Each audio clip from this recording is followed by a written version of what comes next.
Kailasa is the totality of the knowledge I received from my gurus and practice manifested in my life, perfected by teaching millions of people from all cultures, time zones, backgrounds, genders, nationality, race, from every creed.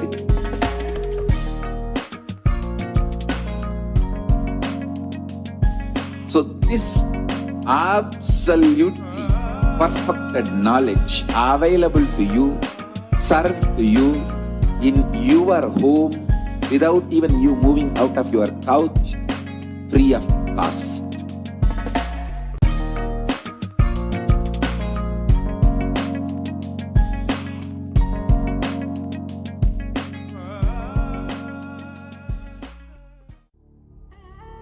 What I mean by the word e-Kailasa, listen intensely. Enlightenment ecosystem, literally enlightenment itself, in your own home, wherever you are. If you cannot come to Kailasa, it's okay. Kailasa can come to you. Kailasa coming to you is e-Kailasa.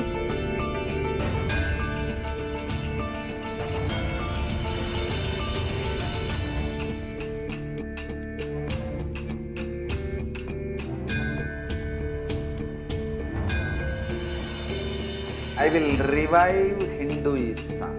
I am a Hindu revivalist, not by any revolution, but by evolution.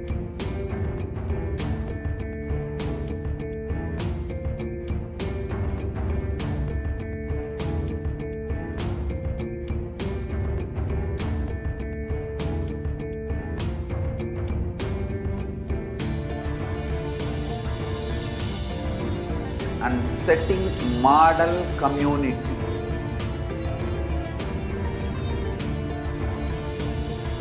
Kailasa, enlightenment ecosystems, Sarvanya Peethas all over the world.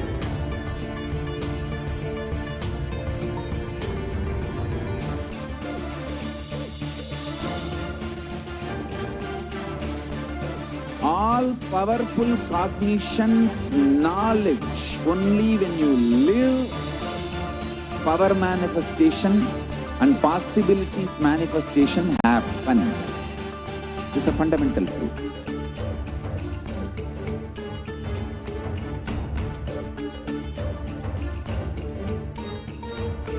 Hinduism cannot live exclusively as one sampradaya. No. All sampradayas of Hinduism is an ecosystem.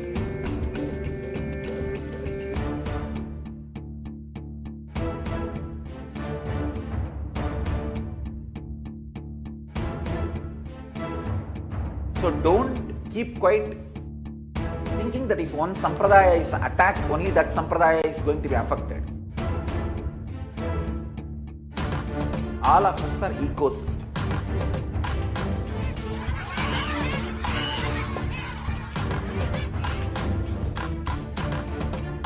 I invite all of you to get involved and enjoy Hinduism by the principle of Dharmo Rakshati Rakshitaha. When you protect Dharma, Dharma protects you. We will make the whole planet flourish spiritually. The spiritual prosperity will happen to the whole planet here. We all have to coexist together.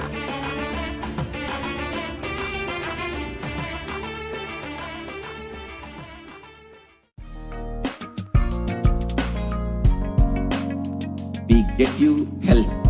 We get you ability to build beautiful relationships in your life. We get you direct spiritual support, and we make sure you become wealthy.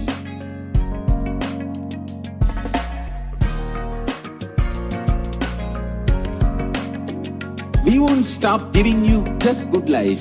We will literally not stop till you live enlightened life. Manifesting the state of Paramashiva, space of Paramashiva, powers of Paramashiva, being of Paramashiva.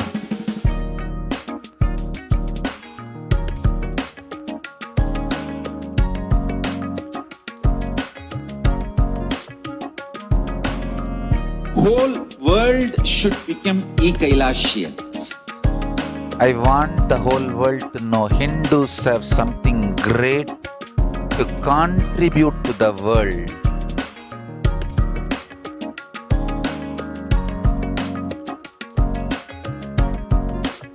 We have something great to contribute to the world.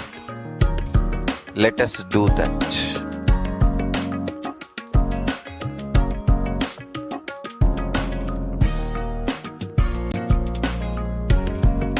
E-Kaila. Om Nithyananda Paramashivoham. Om Nithyananda Paramashivoham. Om Nithyananda Paramashivoham. Nithyananda Paramashivoham. Om Nithyananda Paramashivoham. Om Nithyananda Paramashivoham. Om Nithyananda Paramashivoham. Om Nithyananda Paramashivoham. Om Nithyananda Paramashivoham. Nithyanandam. Nitya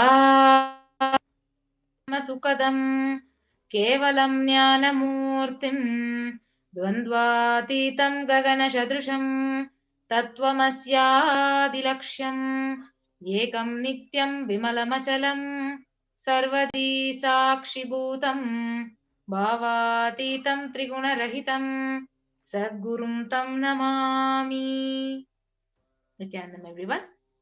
Welcoming you all for this Devi PARASHAKTI Bhavasamadhi Darshan program and Akashic reading session with PARASHAKTI person.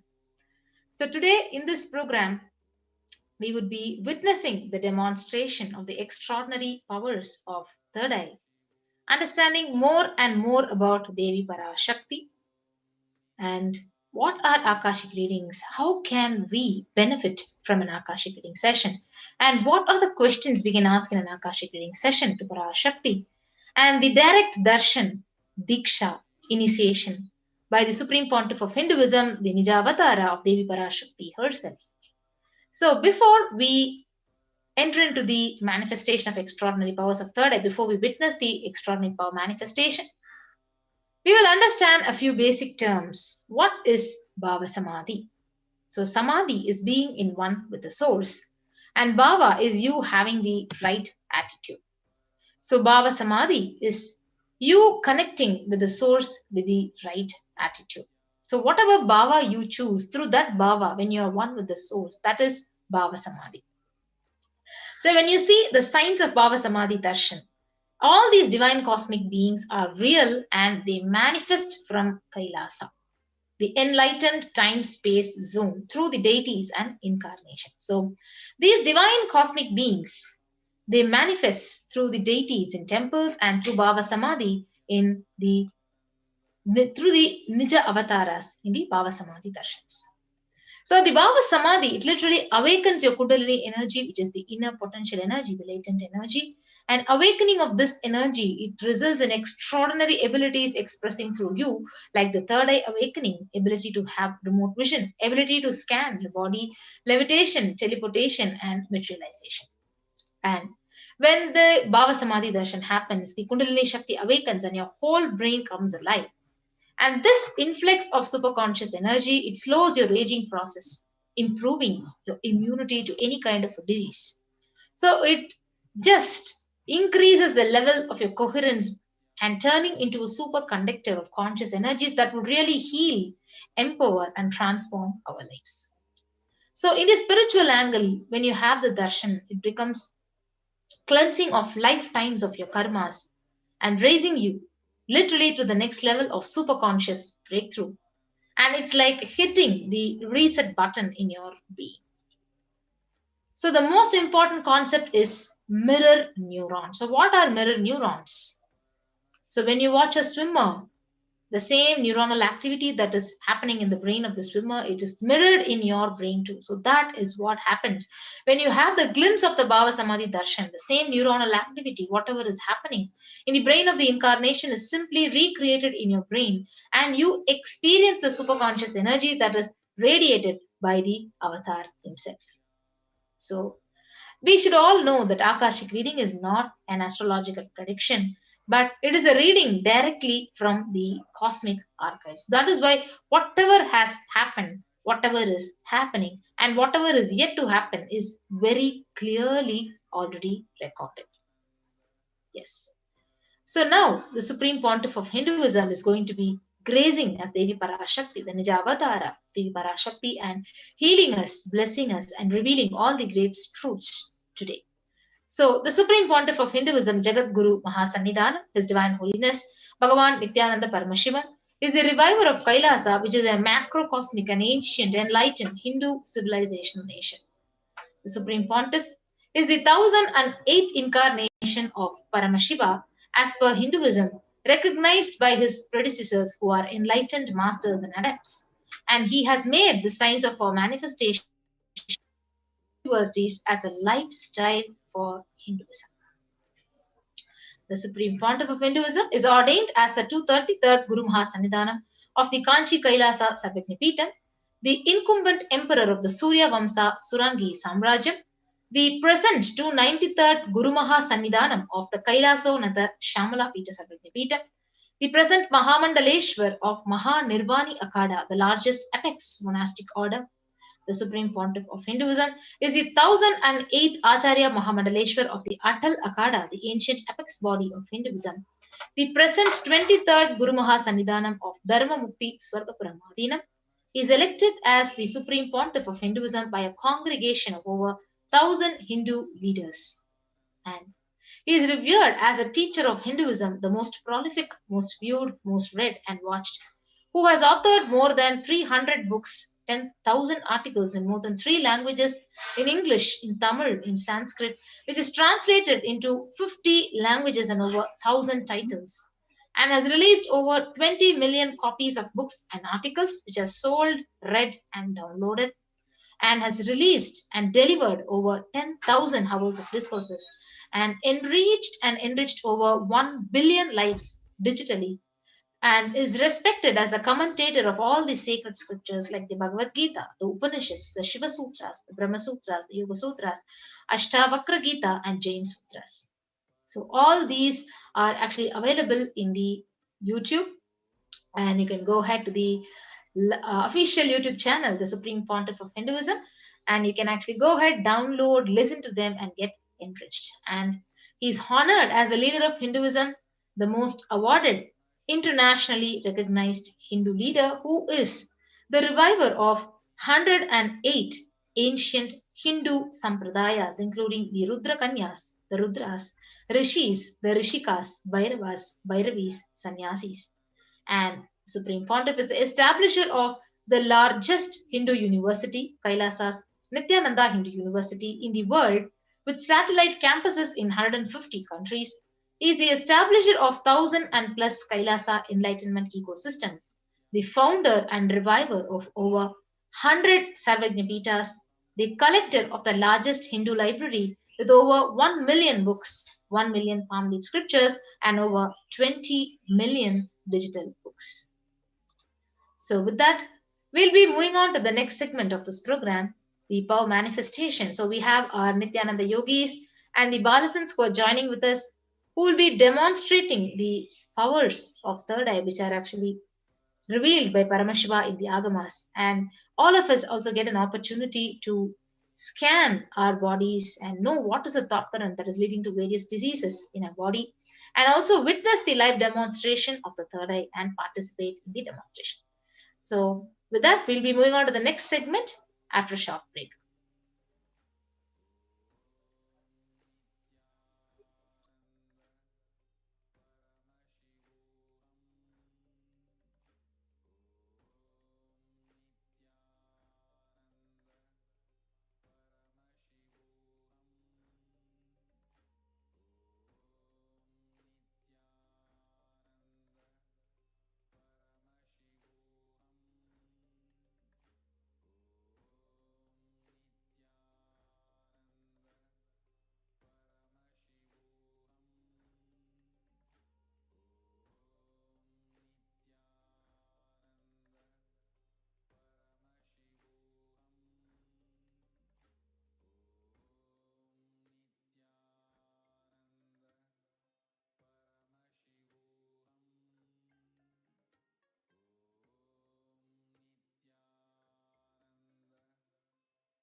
Nithyananda, thank you, Martin Swami, for that beautiful introduction. We'll be moving on to the next segment.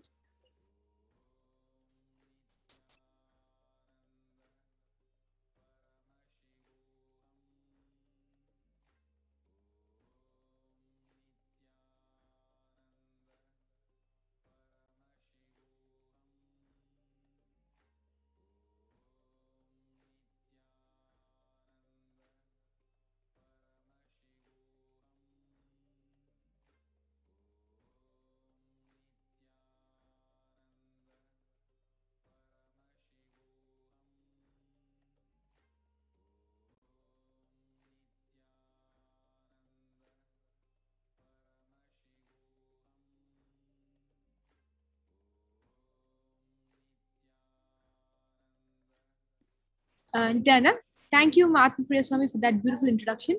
We will be now moving on with the next segment, that is the manifestation of powers. We have the Nithyananda yogis and the Gurukul Balasins ready with us today to demonstrate these beautiful powers to all of us.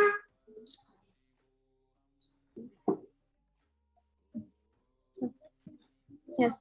So now we'll be moving on to the next segment, and that is going to be one of the mind-blowing segment, I bet, because this is one of the rarest happening that is happening in today's world. Because understand, manifesting extraordinary Shakti is like moving objects, materializing, teleporting, reading without the two eyes, reading from the third eye. All these you would have probably gotten a glimpse and experienced it through movies and comics book. But now you'll be seeing actual beings manifest these powers right in front of your eyes. And whoever actually wanted to manifest these powers, because I bet when I saw all these comic books and everything, I really wanted to manifest these powers, and I wished I had some kind of an extraordinary power like that in me. But now, with Swamiji here initiating all of us through power of third eye, we are able to manifest not just 3 or 4 powers, but 463 plus powers of Parameshwar. And now all of you will be getting an insight to this segment. Now we'll be seeing a short introduction on what are Shaktis, and before that, understand in today's Bhava Samadhi Darshan, all of us will be receiving the initiation into the third eye awakening and various other powers with the blessing and grace of the Supreme Fount of Hinduism. We will be manifesting the following powers, that is third eye, that is seeing with your eyes closed or eyes blindfolded.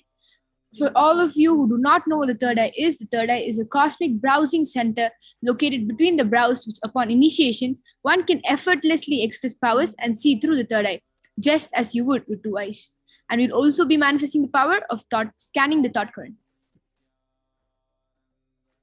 What are powers? What are Shaktis? A little more about the powers of Parameshiva and how we are able to manifest them. In the Veda Agamas, the source scriptures of Hinduism, Paramashiva reveals in elaborate detail that every human being is hardwired to be able to manifest 463 plus extraordinary Shaktis or the divine powers. Manifesting these powers are described as a system, method, and science for human beings to explore the various possibilities and powers and have access to various states of consciousness. Shakti is manifest from the fundamental cognition that you are divine, and you will be able to manifest these powers. Understand all the sages, rishis, munis, not just them, but just normal people, commoners in those ancient days used to be able to manifest these 460 plus powers so effortlessly in their day-to-day life. Like how we are able to wash our clothes, wash our vessels. It was as simple as that to manifest these powers.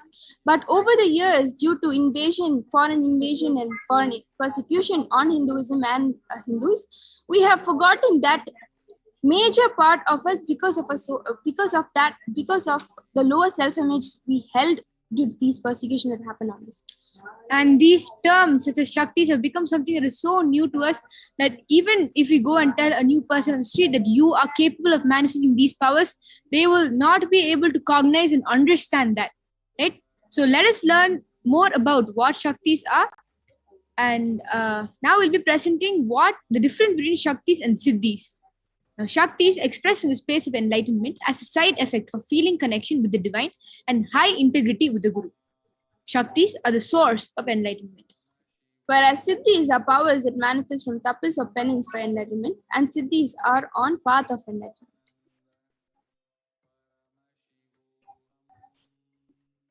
enlightenment. Next, Shaktis of Paramashiva manifest through ordinary human beings in an extraordinary way after initiation from the avatar. And when we start manifesting these Shaktis, they become permanent in our being. So it is not something that you will manifest today and tomorrow you will not.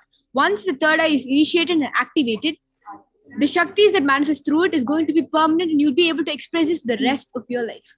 Whereas Siddhis are not permanent and Siddhis may divert you from enlightenment. Understand, when you get the Siddhis from those tapas and penance that you have done, for 50 years, if you see like sadhus and rishis and all do so much tapas and penance just to get a glimpse of third eye. And that is Siddhi, whereas Shaktis are completely permanent. You can manifest powers anywhere, anytime by just connecting with Paramashiva, with just that soul cognition that you are divine. Now, who exactly is Paramashiva? We've been using this term quite often, and understand that Paramashiva is the source of all the Shaktis. Paramashiva is a primordial divinity in Hinduism,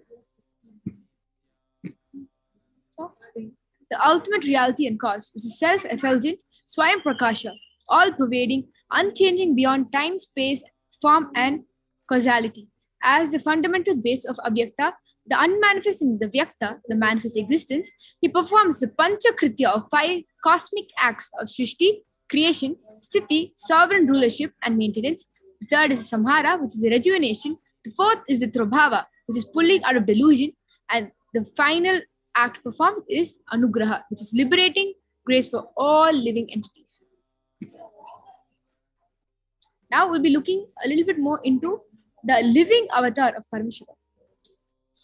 The supreme pontiff of Hinduism, Jagat Guru Mahasannidhanam, His Divine Holiness, Bhagavan Nithyananda Paramashivam, is the 1008th living incarnation and representative of Paramashiva himself, and the reviver of Kailasa, the only Hindu nation standing in today's world, the ancient enlightened Hindu civilizational nation, the great cosmic borderless Hindu nation. Ever since the beginning of the civilization, the Sanatana Hindu Dharma has been the cradle of enlightened beings and highly advanced sciences. It was where the science of enlightenment and powers was lived and taught as a lifestyle. For the first time in modern day, SPH is reviving these yogic sciences and transmitting it to the world at a record-breaking, never accomplished before.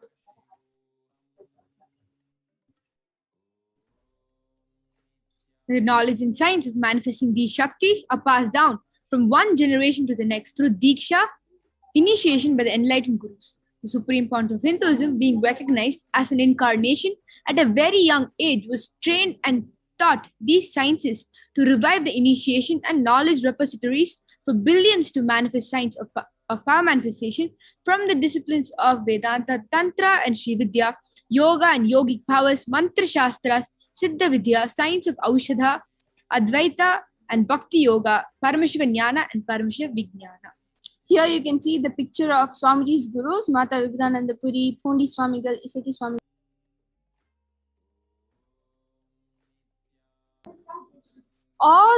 All the gurus who are just named right now were the gurus of Swamiji, and they had beautifully flowered him and blossomed him into who he is right now by transmitting all these sciences of power manifestation, Upanishads, all the Vedic scriptures, etc. And that is exactly what Swamiji is doing by transmitting to us in the most easiest language that we can understand and absorb.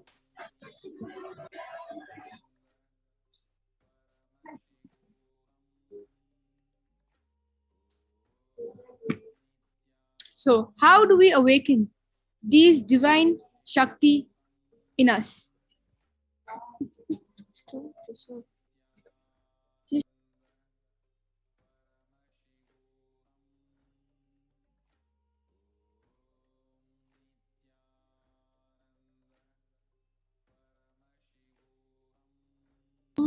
So, how do we awaken the divine Shakti in us?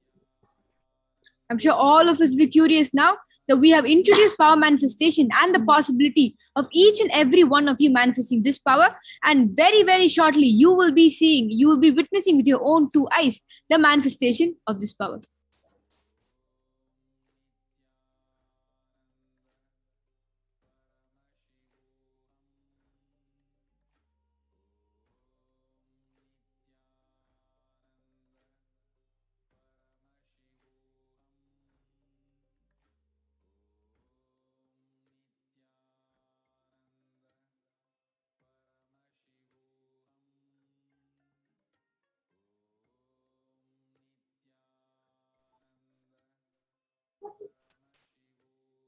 Sorry for that technical glitch. We'll be moving on to how we can manifest these powers. Now, every ultimate truth, jnana, mapped into your consciousness, prajna, manifests this possibility and power of every being, prajnana.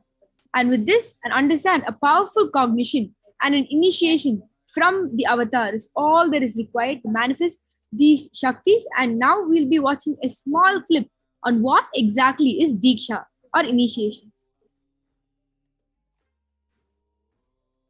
Diksha is the direct transfer of spiritual energy by an enlightened being through look, word, or touch.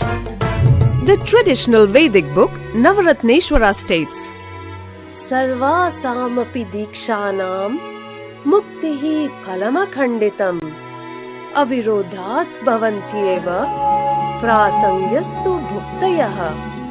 The main benefit of all initiations is moksha, enlightenment. As a side effect, health, wealth, leadership and well-being happen.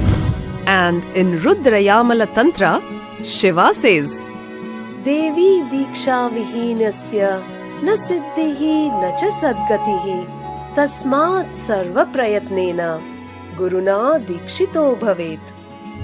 The one who is not initiated does not attain liberation nor a better future. So by all efforts, one should get initiated by Guru. What is the science of initiation? Neuroscience has proved that the process of initiation floods the brain with energy. This is the superconscious energy of Kundalini, our own highest inner potential energy. As the Kundalini flows from the thalamus to the cortex, it sets up a powerful energy loop within the brain, which awakens the latent non-mechanical parts which we have never used before. With increasing levels of coherence, the whole brain comes alive, turning into a superconductor of conscious energies that heal, empower, transform our lives, bliss and fulfillment. Initiation creates high awareness, visualization, creativity. It also slows the aging process and improves the immune system. Kundalini awakening, healing experience, levitation, teleportation, materialization, Experience the power of initiation through a range of exclusive programs conducted at the ashram. Nithyananda Dhyanapeeth.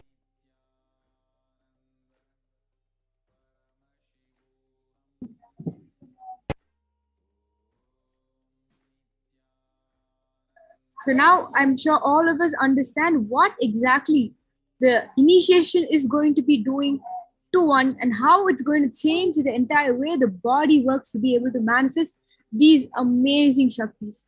With this, we'll be moving on to the 4 Pramanas to authenticate this entire science of power manifestation. So you all of you understand that these powers were demonstrated and were manifested by the ancient rishis and munis, by our own ancestors, way before this entire concept of comic books or superheroes came. So why exactly we have lost this science of power manifestation? We have forgotten our true ultimate self, and that is exactly what the supreme point of Hinduism is going on to remind each and every one of us. And this power manifestation is one of the gifts to show our full possibility in life. The first is the Shastra Pramana, which is the eternal, unchangeable truths revealed in the source scriptures. The next is the Apta Pramana. Apta Pramana are the experiences and results of the Aptas or authorities of Hinduism. They are the sages, rishis, munis, the Vedic rishis and scientists who time tested and verified these science. The next is the Atma Pramana, or the account of the supreme point of Hinduism, this millennia's avatar, personal experience of power manifestation. Next is the Pratyaksha Pramana, or the empirical evidence from observation and scientific experimentation on these 450 plus powers.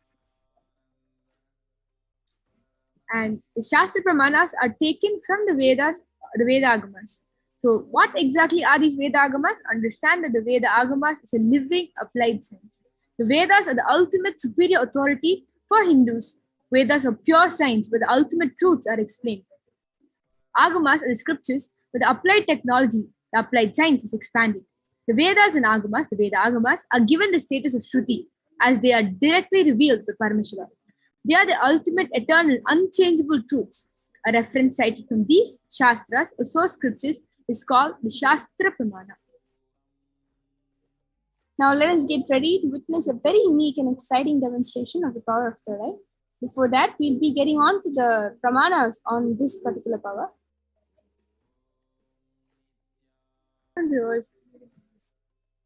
Third eye, power of seeing through the third eye. The Shastra Pramana fits all the scriptural reference to manifest the power of third eye goes Kapalantar Manonyasa Tishtan Milita Lochanaha Kramena Manasodhadyat Lakshaye Lakshamuttamam. And the translation goes, by fixing the mind on the inner space within the crown center and sitting stably without any movement, having the eyes closed in succession, by that stability of the mind and inner space with the power of third eye, one directly sees the ultimate goal, Laksham, by having the vision beyond the sight that reveals any object or place, attaining the space of oneness with Source, Parameshwara.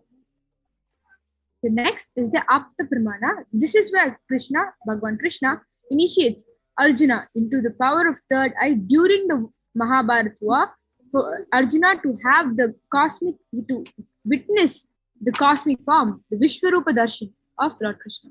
And the Apta Pramana goes, Natumam shakyase drushtum maneva swasta chakshushaha divyam dadamite chakshuhu pashyame yogamaishwaram. And Bhagavan Krishna says to Arjuna, but you cannot see my cosmic form with these physical eyes of yours. Therefore, I grant you divine third eye. Behold my cosmic opulence. In the Hindu Purana, Bhagavad Gita, Bhagavan Krishna initiates Arjuna into the power of third eye to behold Krishna's Vishwarupa Darshan, the vision of his cosmic form. The 11th chapter of Bhagavad Gita, which contains the description of Bhagavan Krishna's cosmic form, is completely narrated by Arjuna as he sees Bhagavan Krishna through the third eye. And with this, we'll be moving on to the Atma Pramana, which is the words directly, the personal experience of the supreme point of Hinduism. We'll be hearing it directly in his own words.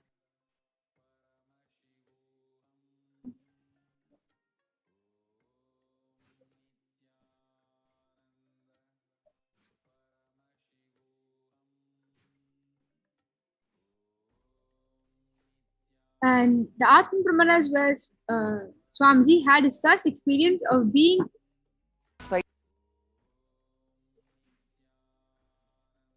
to see everything around him. In his own words, Swamiji says, Inside and outside. I was able to see everything around me, above me, the whole 360 degree direction. Broke. Below me, everything I realized, not only I was able to see, I was able to feel, experience all of that as me.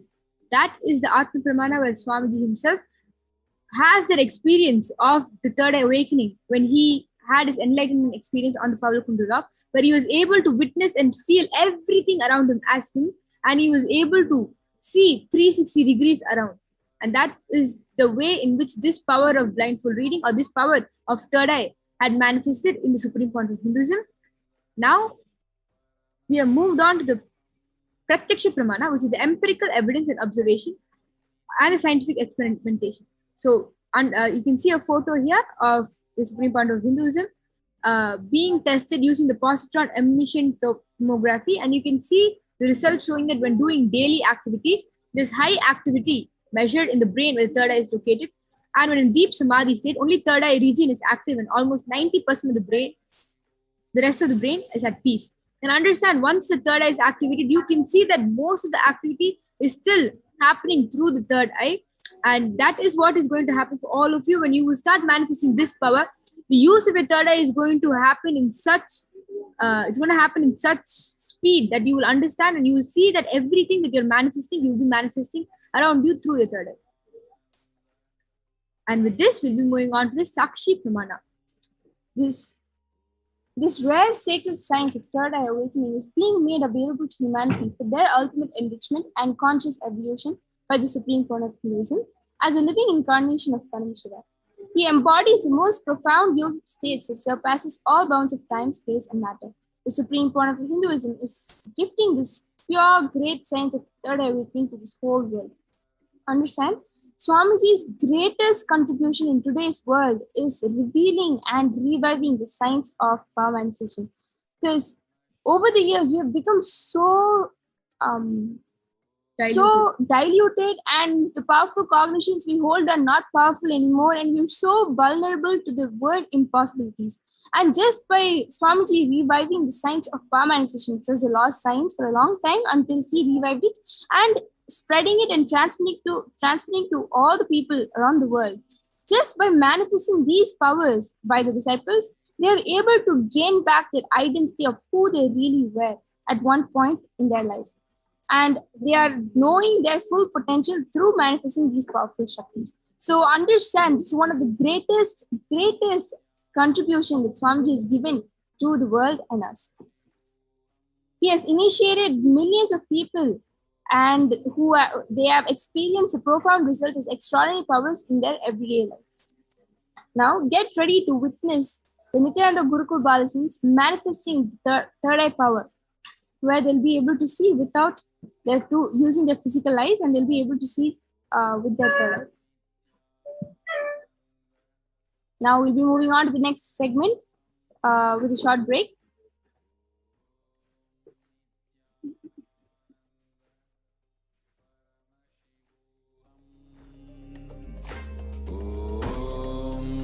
Nithyananda Paramashivoham. Om Nithyananda Paramashivoham. Om Nithyananda Paramashivoham. Om Nithyananda Paramashivoham. Om Nithyananda Paramashivoham. Om Nithyananda Paramashivoham. Om Nithyananda Paramashivoham. Om Nithyananda Paramashivoham. Om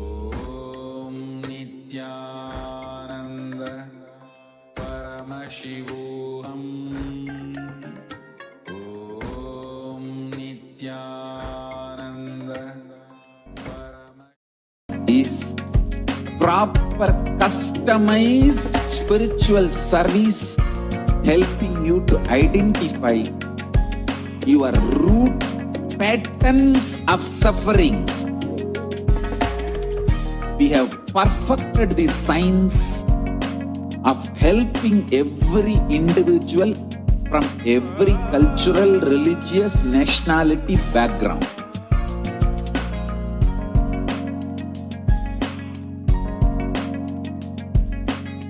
You will have lowest reactionary assumptions, highest awakened response, alive response for life continuously.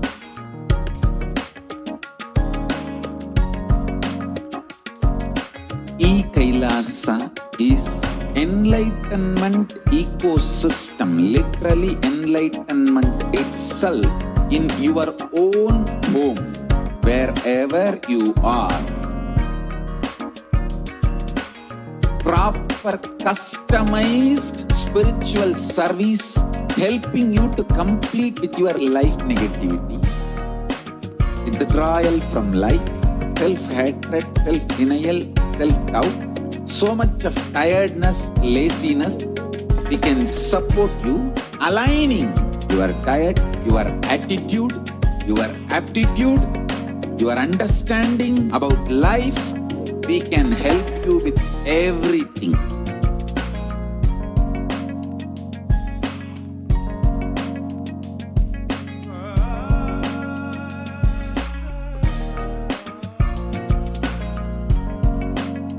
If you are interested in enlightenment, we will immediately bring this to you. If you are not interested, we will explain the whole science, inspire you and make you interested in enlightenment science. We need to cater this enlightenment science to the whole world wherever they are, because enlightenment is the birthright of all human beings. Kailasa is responsible to provide that to all human beings.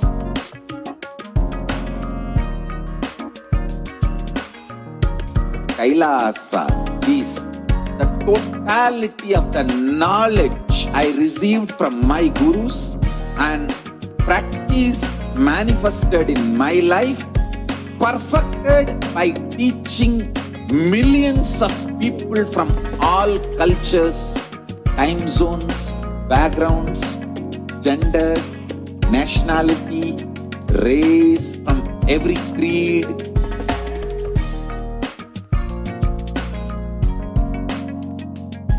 So this absolutely perfected knowledge available to you, served to you in your home without even you moving out of your couch, free of cost.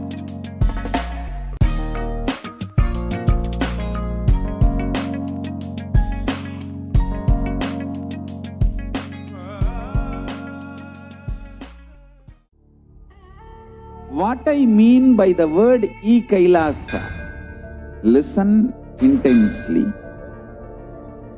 Enlightenment ecosystem, literally enlightenment itself in your own home, wherever you are. If you cannot come to Kailasa, it's okay. Kailasa can come to you. Kailasa coming to you is E-Kailasa.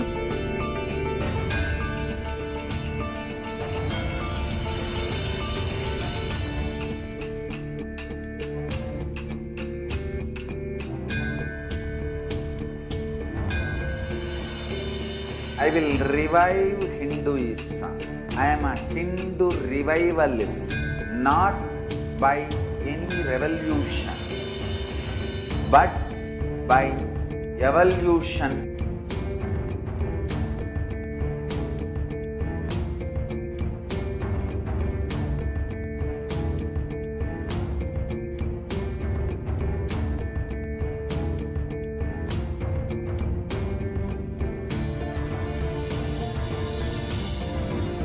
and setting model community.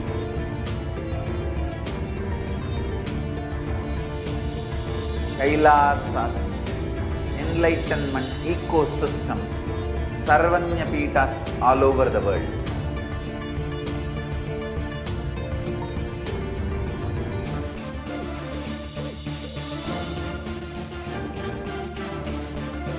All powerful cognition, knowledge, only when you live, power manifestation and possibilities manifestation happens. It's a fundamental truth.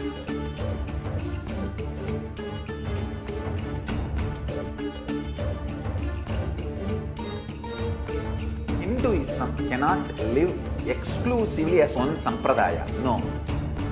All sampradayas of Hinduism is an ecosystem.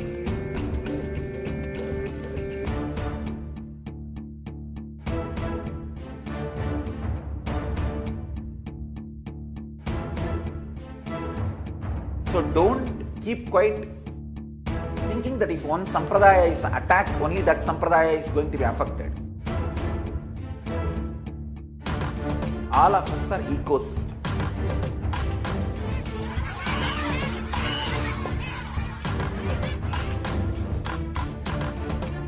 I invite all of you to get involved and enjoy Hinduism by the principle of Dharmo Rakshati Rakshitaha. When you protect Dharma, Dharma protects you. We will make the whole planet flourish spiritually. The spiritual prosperity will happen to the whole planet. We all have to coexist together.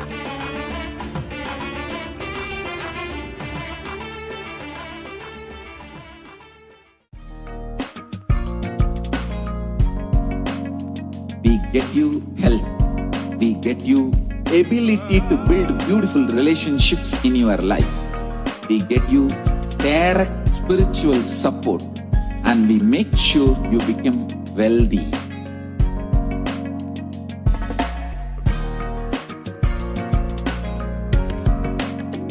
We won't stop giving you just good life. We will literally not stop till you live enlightened life. Manifesting the state of Paramashiva, space of Paramashiva, powers of Paramashiva, being of Paramashiva.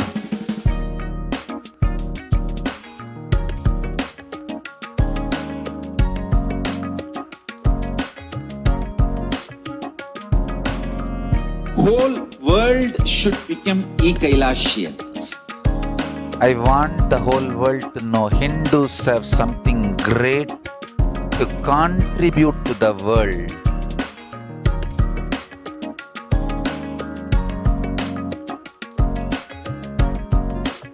We have something great to contribute to the world.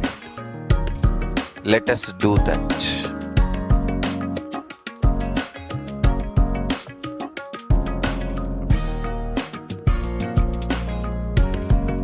E-Kailasa is proper customized spiritual service helping you to identify your root patterns of suffering.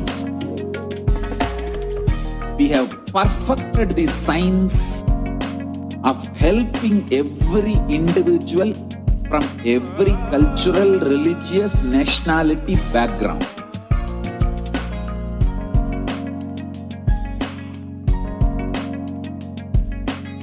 You will have lowest reactionary assumptions, highest awakened response, alive response for life continuously.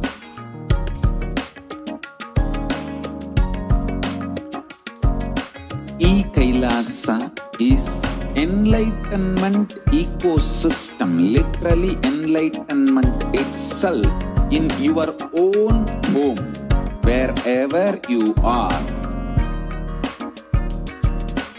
Proper customized spiritual service helping you to complete with your life negativity. Withdrawal from life, self-hatred, self-denial, self-doubt, so much of tiredness, laziness. We can support you, aligning your diet, your attitude, your aptitude, your understanding about life. We can help you with everything.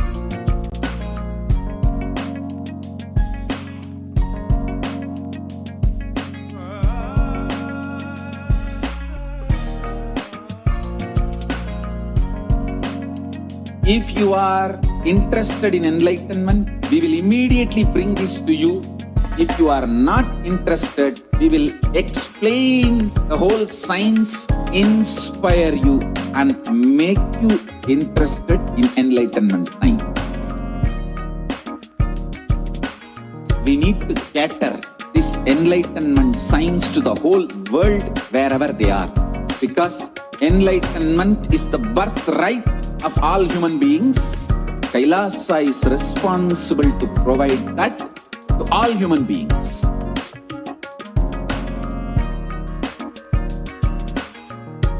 Kailasa is the totality of the knowledge I received from my gurus and practice manifested in my life, perfected by teaching millions of people from all cultures, time zones, backgrounds, genders, nationality, race, from every creed.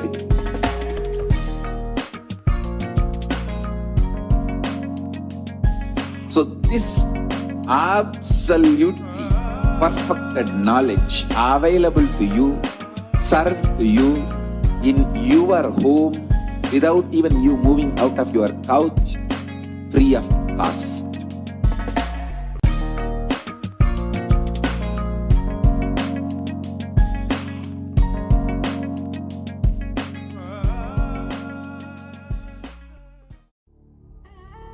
What I mean by the word e-Kailasa, listen intensely.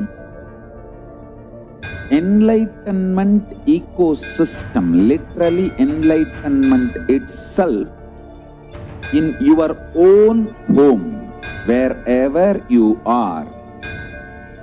If you cannot come to Kailasa, it's okay. Kailasa can come to you. Kailasa coming to you is e-Kailasa.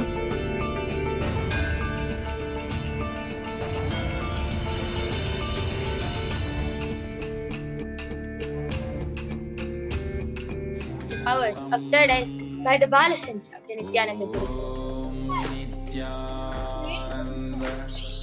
Paramashivoham.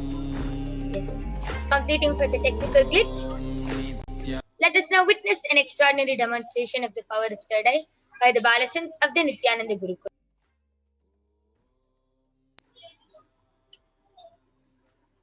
Along with me, I have Maniti Virajananda, who will be manifesting the power of third eye in front of all of you today. So, as all of you can see, I have the medically tested eye band in front of me. In front is a complete opaque sheet and behind is a thick sponge. So you can see there's two holes in the middle where the eyes can comfortably sit inside. And it is completely medically and scientifically proven that no light can enter this eye band even with your eyes open inside. There's no possible way of light entry. And this is the eye band we'll be placing on Mahavirija. I'll be opening the eye band in front of your eyes and placing it on her. And as all of you can see, she has no wires, no nothing around her. Yes. So I'll be placing this very eye band in front of your eyes on her head.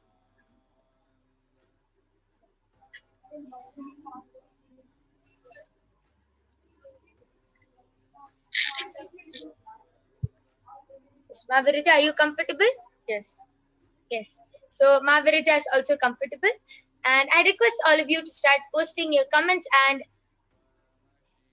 You can post anything, emojis, shapes, numbers, letters, stickers, words, medical terms, scientific terms. You can post anything in the Kailasa's SPH Nithyananda YouTube channel, and Ma Virija will be reading it out live in front of your eyes. And before we start the demonstration of the third eye reading, I would like to show that the sponge, the eye band which my yoga pran has put on, the sponge is completely stuck to my eyes, so it is 100% full proven that there's no way light can pass through in this eye band. So I'll turn to my right, left, up, down, and up.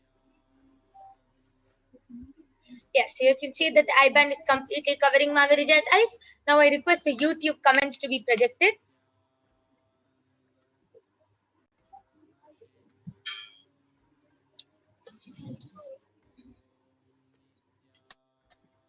Ma Virija, you can go ahead and start reading.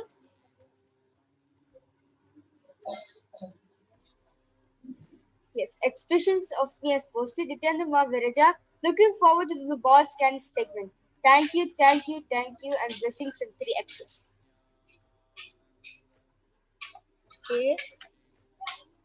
You can continue reading the previous comments. Naveen ES has posted Om Nithyananda Parameshvoham. Ava Anderson has posted Chidananda Rupa Shivoham Shivoham. And before that, Ma Eva Anderson has contributed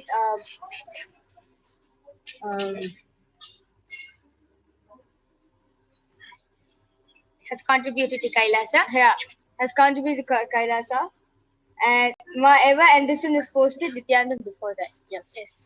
Ma Eva Anderson, thank you so much for your contribution to Kailasa. And as you see, as all of you can see in the Kailasa's SPH Nithyananda chat section, Ma Eva Anderson has posted Chidananda Rupa Shivoham Shivoham. That is in English, but that is actually a different language, Sanskrit. So amazing how Ma Virija was able to read it completely accurately. Christiane Silva has posted Om Nithyananda Parameshvoham Namaste emoji at Trishul, and Om emoji, a fire and a heart. And after Ma Christiane has posted I love Swamiji and a heart. Yes. Amazing. I request all of you to continue posting. You can post medical terms, scientific terms, anything.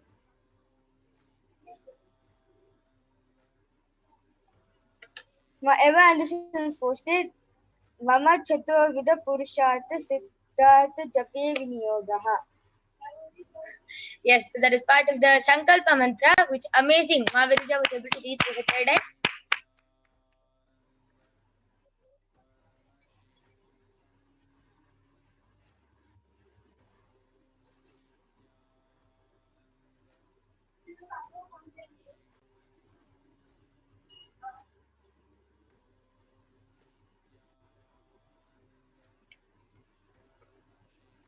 I request all of you to continue posting comments in the Kailasa's SPH Nithyananda YouTube channel. And if you feel that this power is fake, this power is not real, you yourself can post a comment in the Kailasa's SPH Nithyananda YouTube channel, and Ma Virija will be reading it out live for all of you. Ma Virija, you can go ahead.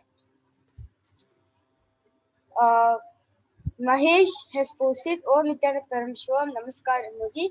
Ma Eva Anderson has posted great Ma.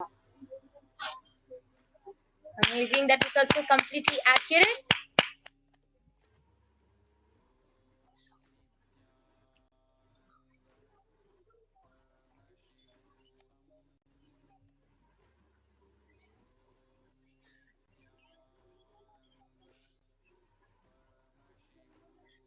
And as all of you can see, Ma Virija is actually reading from the side of her head, and you can actually see that even then there's no gap between her, between the sponge and her face, so there's no possible way of light entering and for her to even be peeking through or anything. So all of you might be wondering, then why is she reading through the side of her head? As Swamiji has initiated all of us into the 360-degree vision, when for different balasans, they have different viewpoints. For few of the balasans can read from on top of their head. Few can read from front. Few can read from side. Few can read from under them. So the balasans have different viewpoints, as all of us were initiated into the 360-degree vision. So for Ma Virija, she is more comfortable with the side view. That is why Paramashiva always reveals from that view and she always reads from this view. But even if you see closely, there is no space, there is no way of light entering. Yes, you can continue reading. Expressions of me, I am was posted Om Om Om.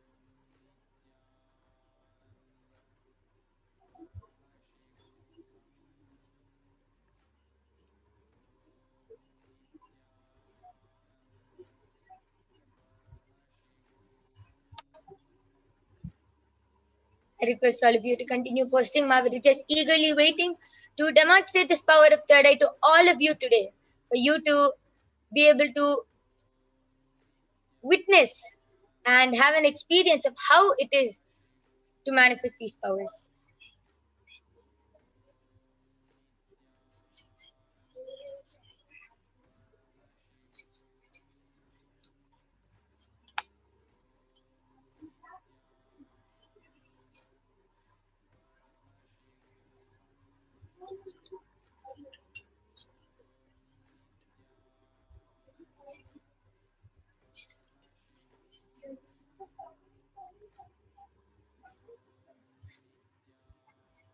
Okay, so till then, Ma Virija, why don't you go ahead and share how you are manifesting this extraordinary power of third eye? It is just a feeling connection with Swamiji, the oneness with Swamiji. As Swamiji says that for manifesting powers, you need to have a space that you are one with everything, that one is component. So when you are oneness with Swamiji, naturally Swamiji is the source of everything in this whole world. He is the, he is the source behind everything in this world. Everything, whether animate or inanimate, the tiniest thing or to the biggest thing in this world, everything is, the source is just Swamiji. So being oneness with him is just being oneness with the cosmos, Parameshwar himself. So yeah, nothing can be hidden from Parameshwar's eye. So it is through his grace I'm manifesting through this power. Yeah, this power. That's amazing how Mahamari is sharing just with the feeling connection. It's not a 50 years tapas, 100 years penance or anything she did. It's just one initiation, one touch from Swamiji. That's all. And she's able to manifest these powers. Now you might be thinking, okay, now she can manifest it. That's fine. I'll not be able to do it. No, the reason we're demonstrating all these powers is for you to understand that it is a possibility and a power for every being. It is just Diksha. If you get the initiation from Swamiji, you can manifest these powers yourself. It is not only witnessing the Balasans and the Nithyananda yogis manifesting these powers, you can yourself witness it. The whole context behind the demo is that to show you that it is a possibility for you, just to show you that you can also manifest this extraordinary Shakti just by a simple initiation, a word, touch, or even a look from the avatar. So after today's PARASHAKTI Akashic readings, you can get initiated from Swamiji, from Devi PARASHAKTI herself, and you will be led into a guided power manifestation session where the Balasans, Nithyananda yogis will be guiding you into how to manifest all these powers. And expressions of me is posted Om Shreem, smiley emoji I think is shown, sparkling heart emoji, and the same smiley and emoji. Manite Ragalinda Kutyan and posted Om Parashakti.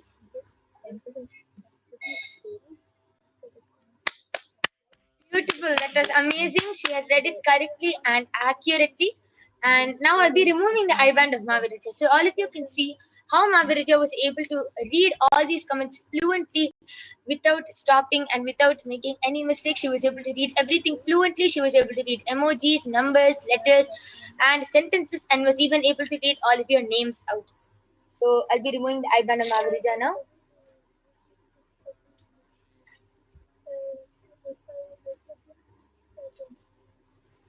Yes.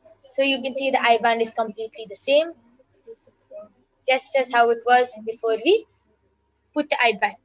So This is how the power of third eye is manifested. You saw how Mahabirija, just with a simple initiation from Swamiji, just with a look, a touch, and a word from Swamiji, she was able to manifest all these powers. And it's not that only the Balasins and the Nithyananda yogis can manifest. Stay tuned to this Kailasa's Nithyananda SPH channel, and you also will be manifesting these extraordinary Shaktis yourself, and you will get the experience of how it is to manifest these extraordinary Shaktis. I know many of you are eager waiting for the body scanning segment, but due to the interest of time, we will not be manifesting the power of body scanning.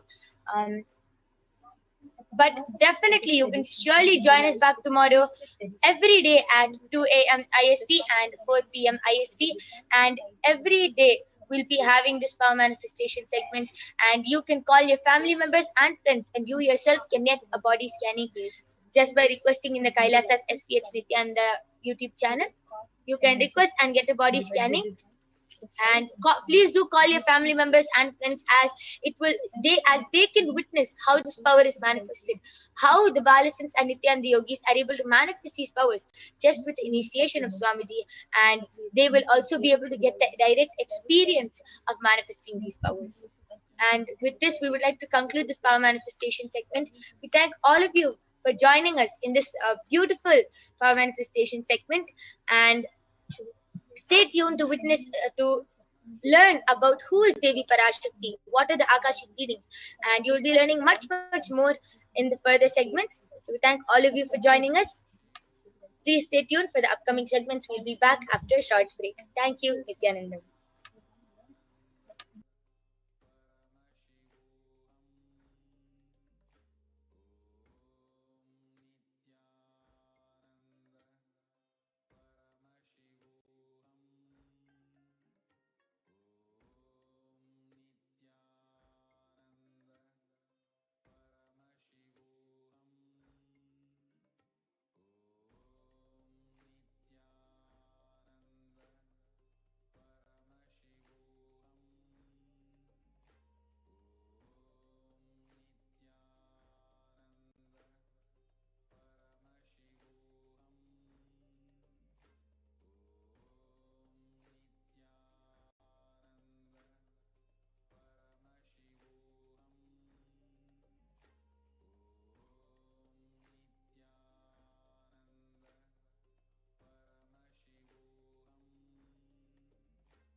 Yes. So till then, I'll be sharing an experience of how I saw the Balasins of the Nithyananda Gurukul manifesting the power of third eye for the first time, but we'll be seeing more in the future segments of the power manifestation segment.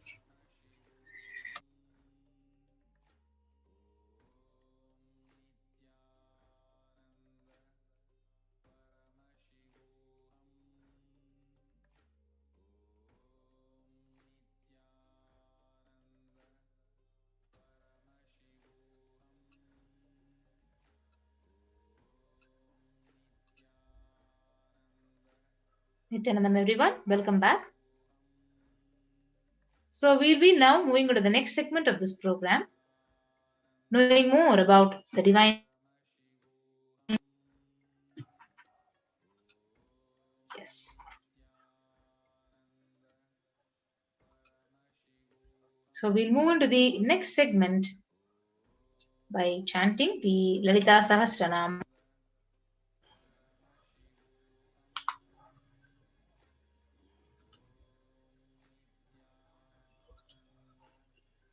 सिन्दूरारुणविग्रहां त्रिनयनां माणिक्यमौली स्फुरत् तारानायकशेखरां स्मितमुखी मापीनवक्षोरुहां पाणिभ्यामलिपूर्णरत्नचषकं रक्तोत्फलं बिभ्रतीं सौम्यां रत्नघटस्थरक्तचरणां ध्यायेत् परामम्बिकाम्. The Divine Mother is to be meditated upon as shining in a vermilion red body, with triple eyes sporting a crown of rubies, studded with crescent moon, a face all smiles, a splendid bust, one hand holding a jewel cup brimming with mid, and the other twirling a red lotus.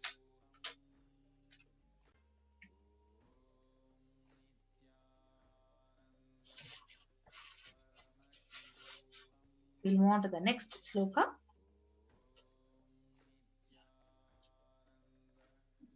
Yes. Yes, ma'am, you can go ahead.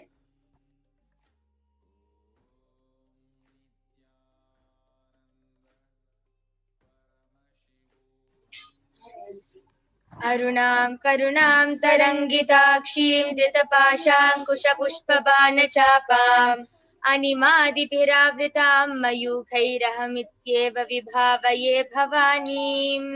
I meditate on the great empress. She is in red in color and her eyes are full of compassion, and holds sindoors, the gourd, the bow, and the flowery arrow in her hands.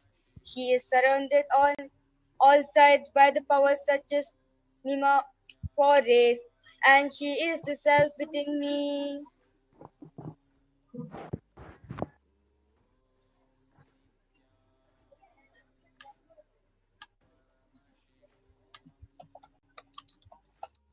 Yes, Devi is the ultimate pure feminine consciousness. PARASHAKTI is the cosmic mother, and it is from her cosmic womb which all the billions and billions of universes comes out and goes in. She is the source where the big bangs and black holes go on. And PARASHAKTI is the source Shakti, source energy, source power from which all of us came, in which all of us are even now, and in which all of us are going to merge.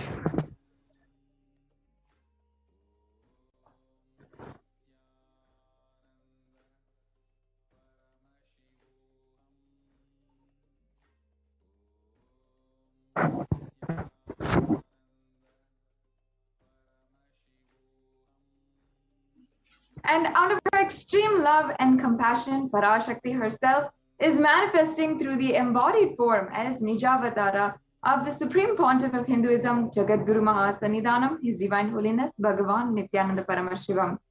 And she is gracing us, answering all of our questions, attending to our prayers, giving boons, healing us, revealing our past, present, and future, delivering the spiritual profound truths, and ultimately giving us the experience of Paramashivoham itself. Yes, so the words of Parashakti, raising as Omkara, expressing as Vedas and Agamas, blossoming as Hrimkara, filled as Parashodasi, living in 40 triangles. The Kailasa Swamini, who is in Kailasa Sripura Chintamani, Parashodasi, sitting as a part of Paramashiva, Parameshwari, who rules the world, Paramashakti, Manonmani, Meenakshi, as Nithyananda, I took the Nijavatara here to give good boon to everyone, to bestow all goodness, Hiranyagarbha Swarupini, Brahmanda Yoni, Shami, Chandramauli, Rapala, Aparana, Uma Parvati, Savitri, Navayavana, Samraja Lakshmi, Parameshwari, Parashodasi, Meenakshi, taking the form of Nithyananda. I came here as Nijavatara with great compassion. I am blessing. Listen, people, to do good to all of you. I took the form of Nithyananda and came down as Nijavatara.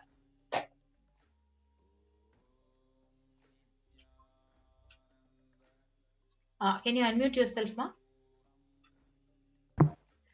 Sorry about that.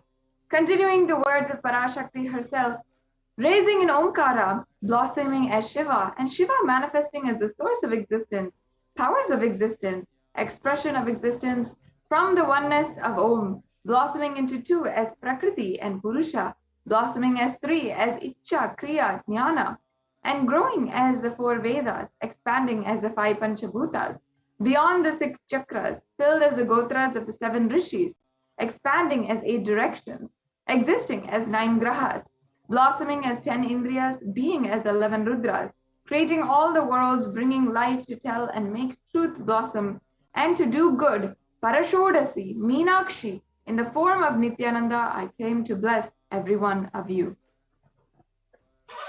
Yes. So how do you receive Parashakti? So literally when you're seeing Paramashiva and Parashakti right in front of the screen, so let us receive her very traditionally. So take a plate, and which is called as a traditional tambulam. Keep 2 betel leaf, a banana, a betel nut, and a coin, which is the traditional dakshina. So the dakshina can be even of any lowest value. For example, if it is an Indian money, it can be even 1 paise, and it can be even 1 cent in US dollars. Yes, and you can offer that to Devi after the darshan is over. Do the namaskar and hit the banana, the betel leaf, and the betel nut.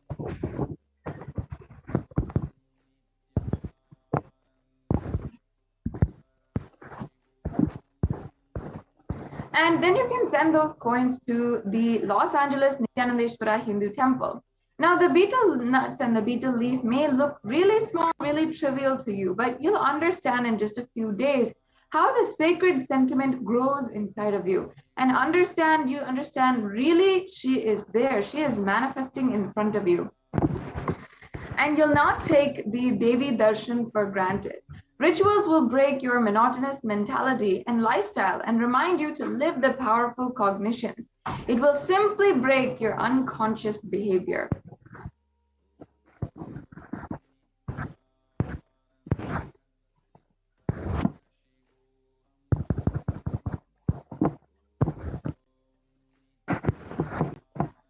Yes, we can move on to the next slide.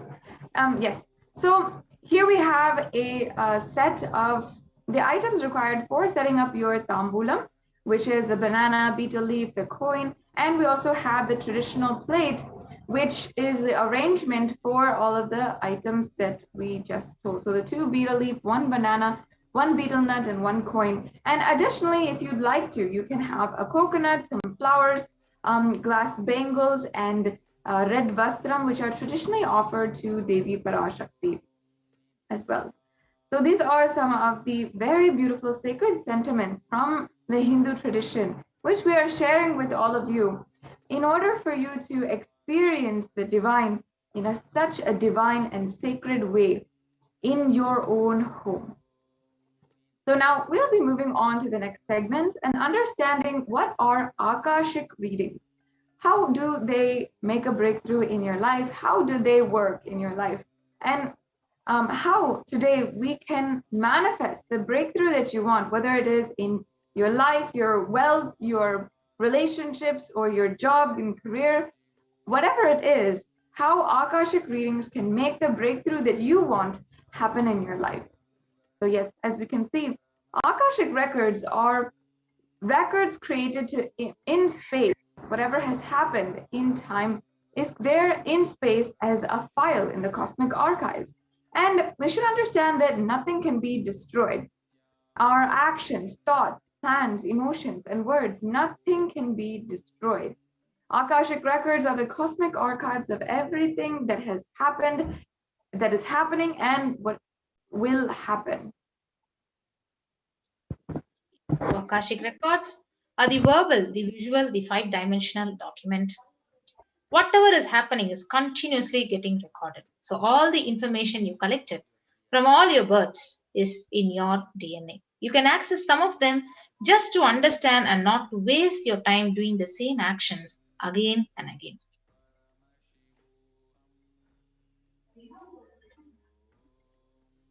Yes, and many of you might have gone to any predictions or horoscope kind of readings, but please understand that Akashic readings are not a prediction.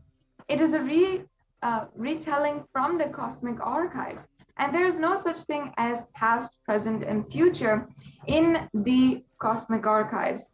In the dimension of space, creation and destruction happen simultaneously. However, in the dimension of time, that's where starts pain, the present, the past, and the future. So in the Akashic records, there is no past, no present, and no future. That is why everything is simultaneously already recorded there as whatever has happened, what is yet to happen, and whatever is happening now. So, in Swamiji's own words, nobody has a right to comment on these readings. Nobody has a right to manipulate these readings. Nobody has a right to interpret on these readings. So, because they are already complete unto themselves, and for anybody to live in tune with the cosmos, the Jivan Mukti, living enlightenment does not need any special practice other than listening to these great readings again and again. When you listen to these great readings, naturally your negative logic is penetrated, it is broken, and these great truths settle in your inner space and they make you live enlightenment.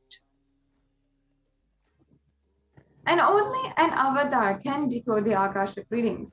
As the avatar of Paramashiva, the Supreme Pontiff of Hinduism has graced humanity with the blessings and darshan in the form of Devi PARASHAKTI, revealing answers to questions, the yearning of seekers as solutions, breakthroughs, and liberating humanity from pain and suffering. Any answer given by Devi PARASHAKTI is not just an answer, but a karmic breakthrough for the receiver.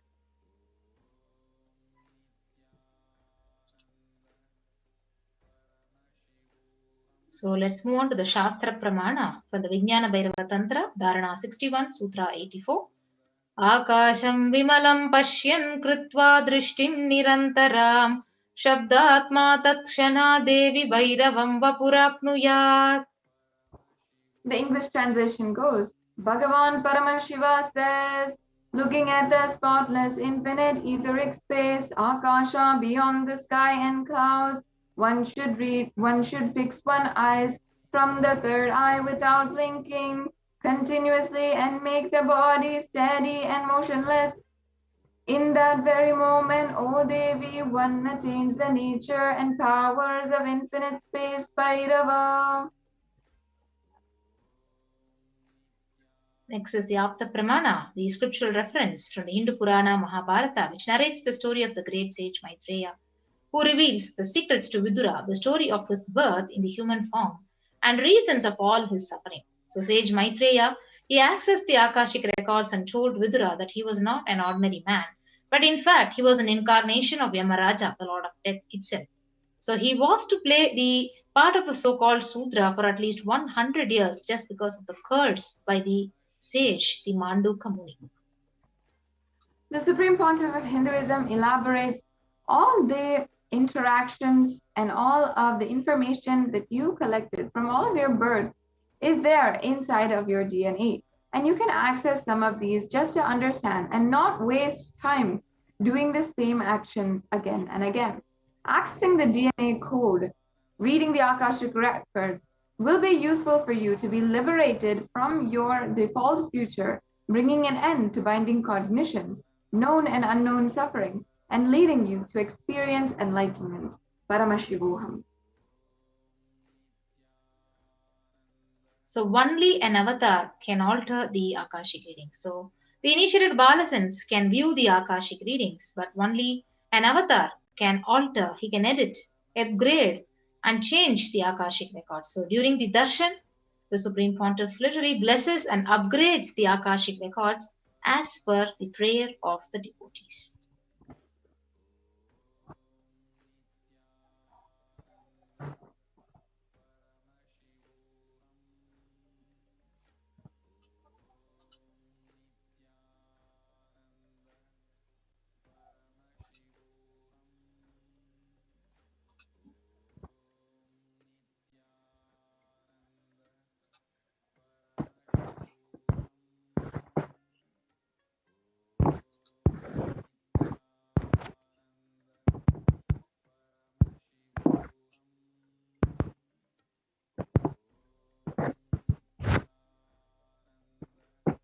Yes, and now the benefits of the Akashic reading and what you can ask during the Akashic reading are absolutely immeasurable and countless.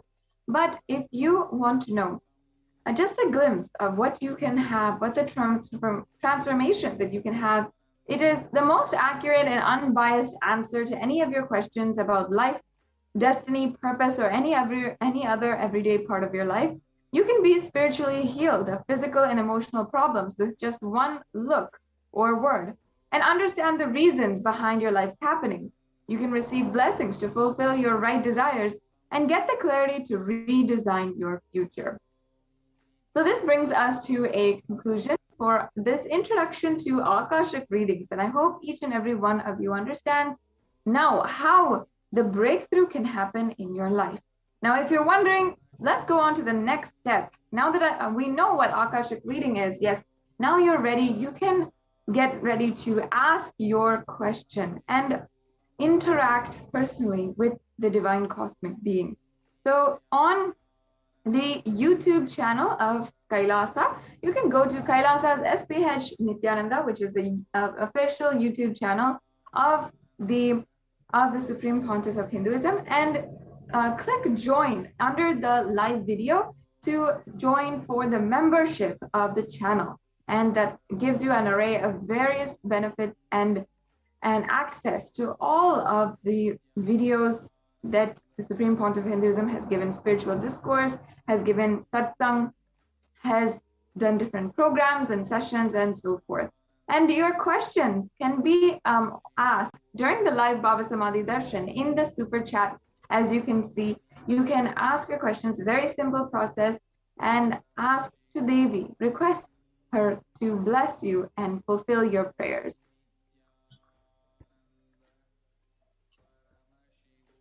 Yes, the social media platform through which you can connect to Parashakti is the official Facebook page, Kailasa's SPH JGM Nithyananda Paramashivam. So if you have not liked and followed the page, you can go ahead, like and follow the official Facebook page of Kailasa's SPH JGM Nithyananda Paramashivam.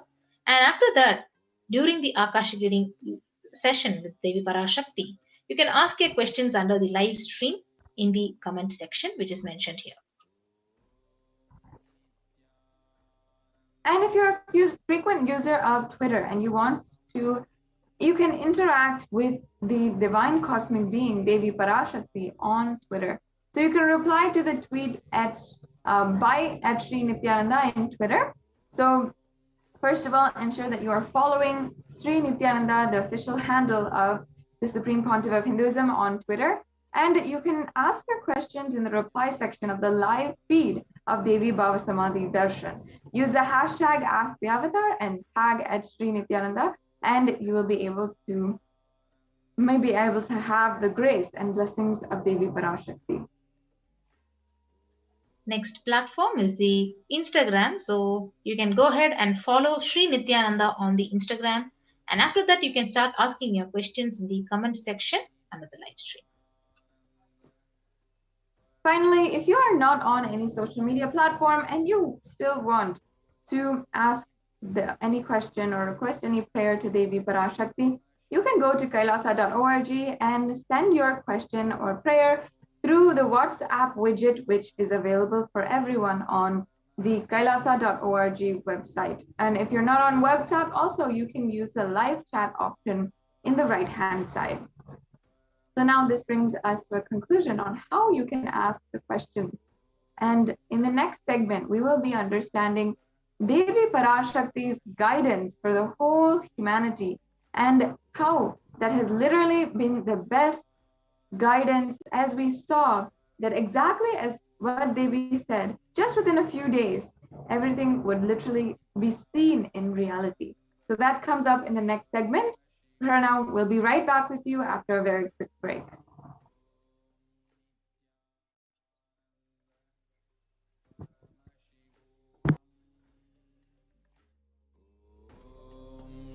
Nithyananda Paramashivoham. Om Nithyananda Paramashivoham. I will revive Hinduism. I am a Hindu revivalist, not by any revolution, but by evolution.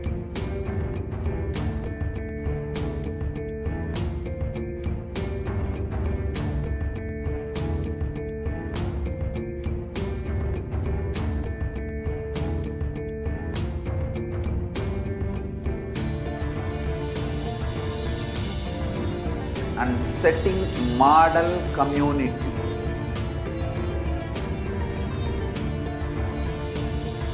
Kailasas, enlightenment ecosystems, Sarvanya Peethas all over the world.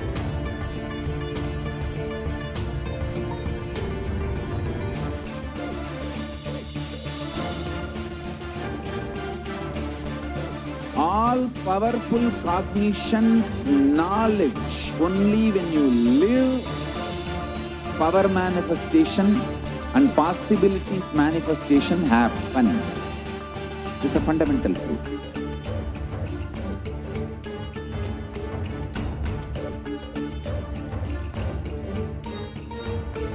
Hinduism cannot live exclusively as one sampradaya. No. All sampradayas of Hinduism is an ecosystem.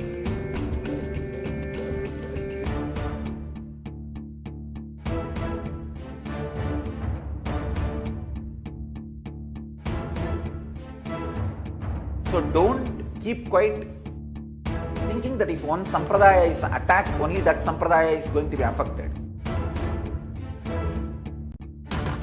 All of us are ecosystem.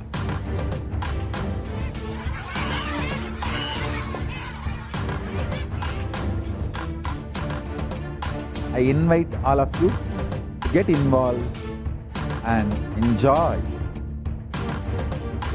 Hinduism by the principle of Dharmo Rakshati Rakshitaha. When you protect Dharma, Dharma protects you. We will make the whole planet flourish spiritually. The spiritual prosperity will happen to the whole planet. We all have to coexist together. Nithyananda Paramashivoham. Om Nithyananda Paramashivoham. Om Nithyananda Paramashivoham. Om Nithyananda Paramashivoham. Om Nithyananda Paramashivoham. Om Nithyananda Paramashivoham. Om Nithyananda Paramashivoham.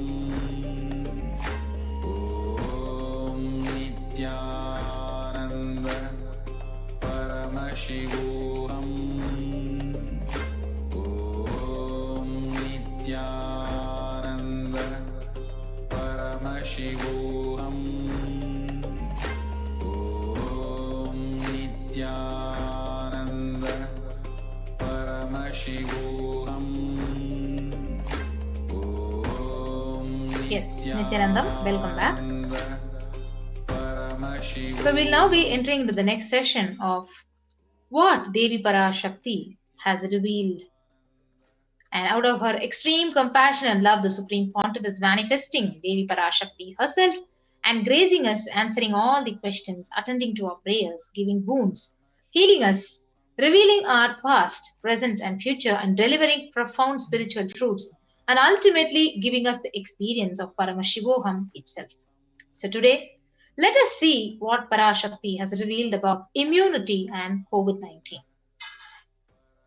So this is the worldwide statistics for COVID-19 as of July 8, 2021. So top 5 worst affected countries: the United States, India, Brazil, France, and Russia, where there are around 185 million cases, out of which 4 million deaths have been recorded.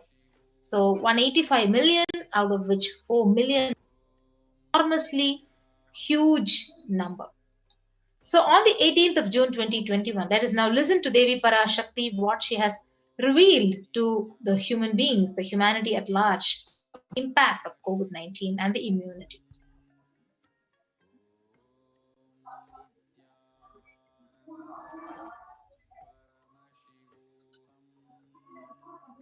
That's the first priority.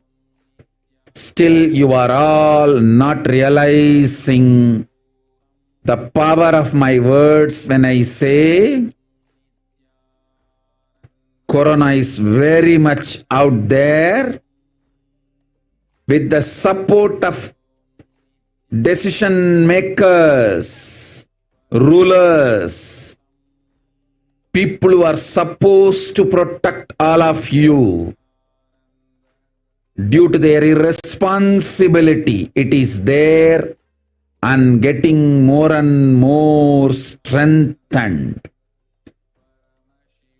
It is becoming more and more stronger in multiple forms. And all the other diseases which are waiting to attack human bodies, because Corona has made the immunity strength weak in human bodies. Human bodies have lost the strength of immunity power.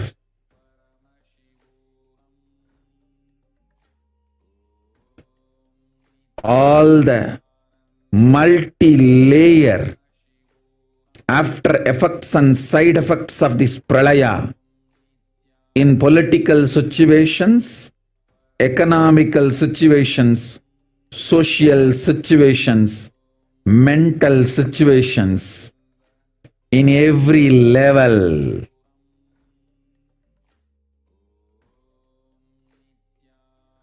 Cannot be described. Wait. This year, focus on keeping yourself alive.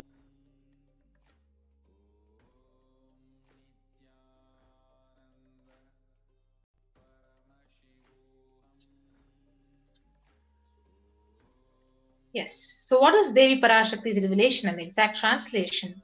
So she reveals, still you're not realizing the power of my words when I say Corona is very much out there. With the support of decision makers, rulers, people who are supposed to protect all of you, due to their irresponsibility, it is there and getting more and more strengthened.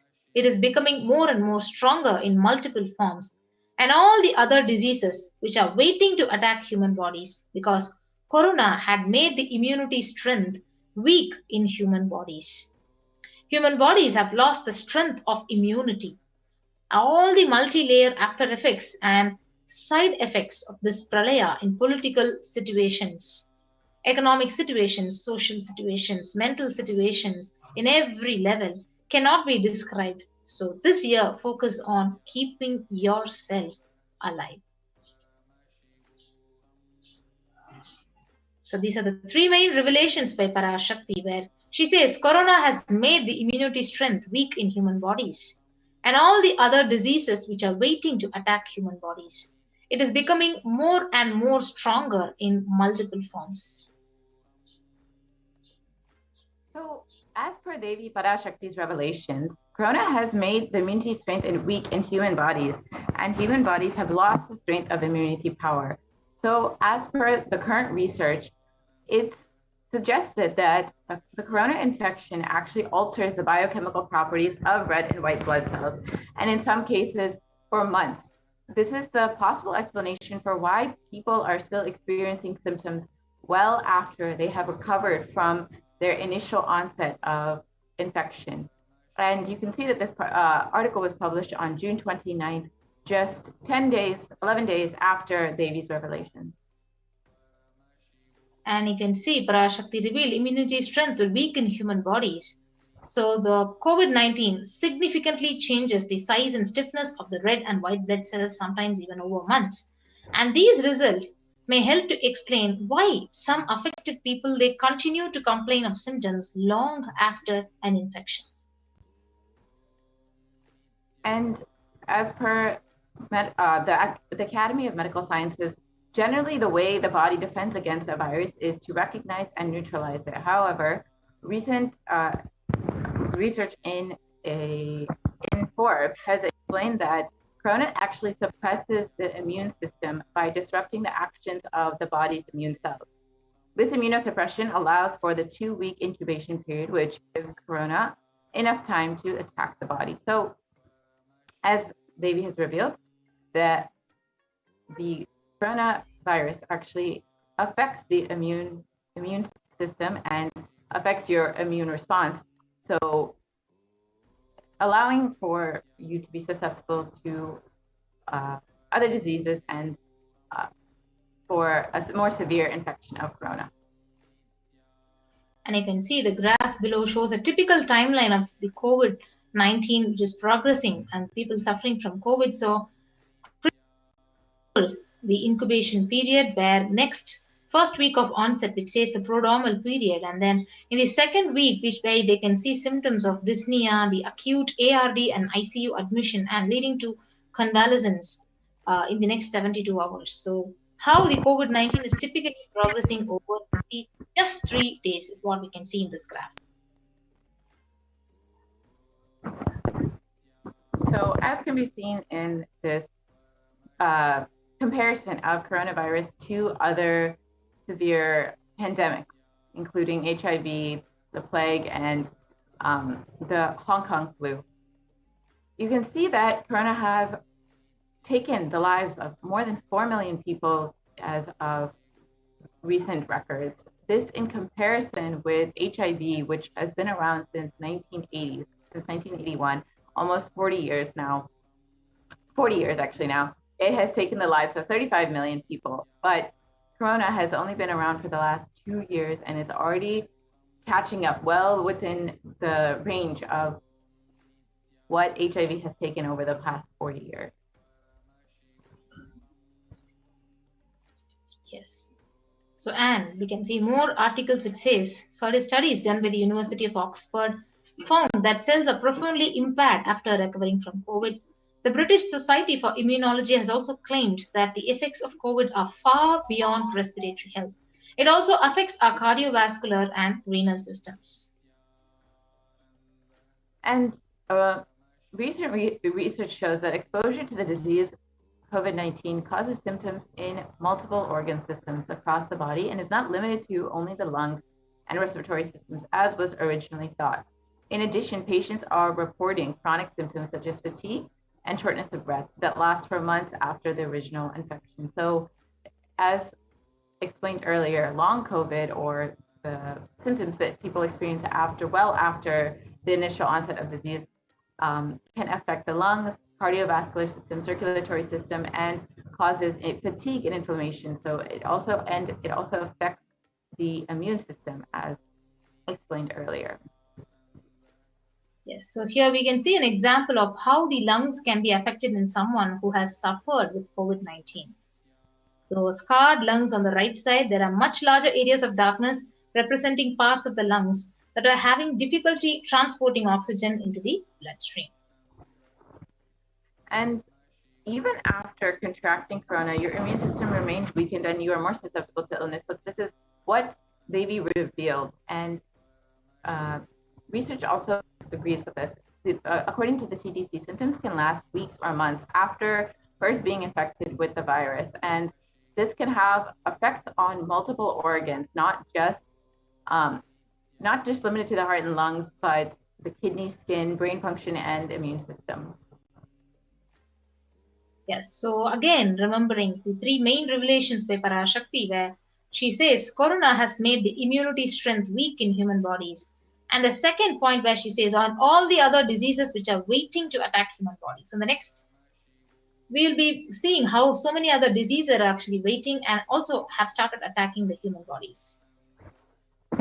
So, as many people have heard, the black fungus, white fungus, and other fungal diseases have been sweeping through India and affecting those who have recovered from COVID-19. So many patients who have recovered from even a severe COVID-19 infection have been affected by black fungus, which is nearly fatal, with more than a 50% fatality rate. And after surviving such a severe infection, many lives have been taken from this black fungus, white fungus, and other fungal diseases. And as per the recent reports, there have been over 9,000 cases of this rare infection. And out of the 5,424 cases, 4,550 patients have a history of COVID-19 infection.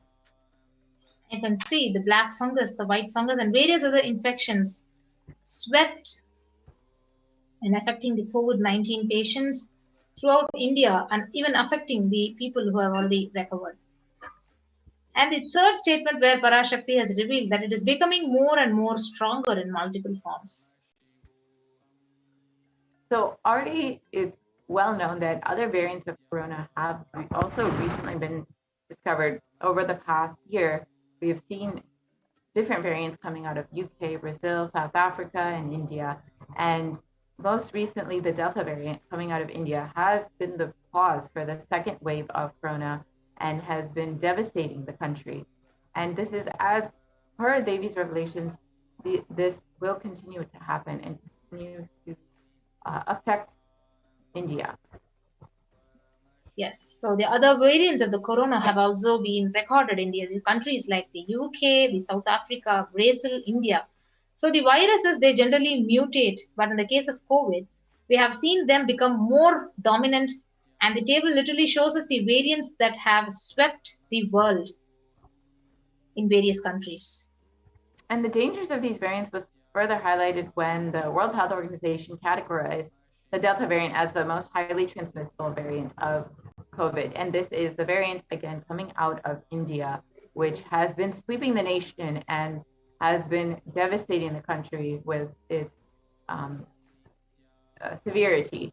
And this is, again, the reason for the second wave. Yes, you can see the infographic shows the four variants which are currently circulating and also how these have been affected by affecting the particular countries, like the alpha virus affecting more than 173 countries, the beta variant affecting 122 countries, the gamma variant affecting around 74 countries, and delta variant affecting around 104 countries. And there have been more than 4,500 sequences of variants that have been detected in about 60 countries. And the study suggests that it is around 60% more transmissible than the alpha variant. So this is the Delta variant, and is more contagious than the original strain that emerged from China. So the secondary attack rates have been known to be between 51 to 67% higher than what is seen in the alpha variants. Yes. Now, on the 14th of April, let us listen what Parashakti has revealed to the world.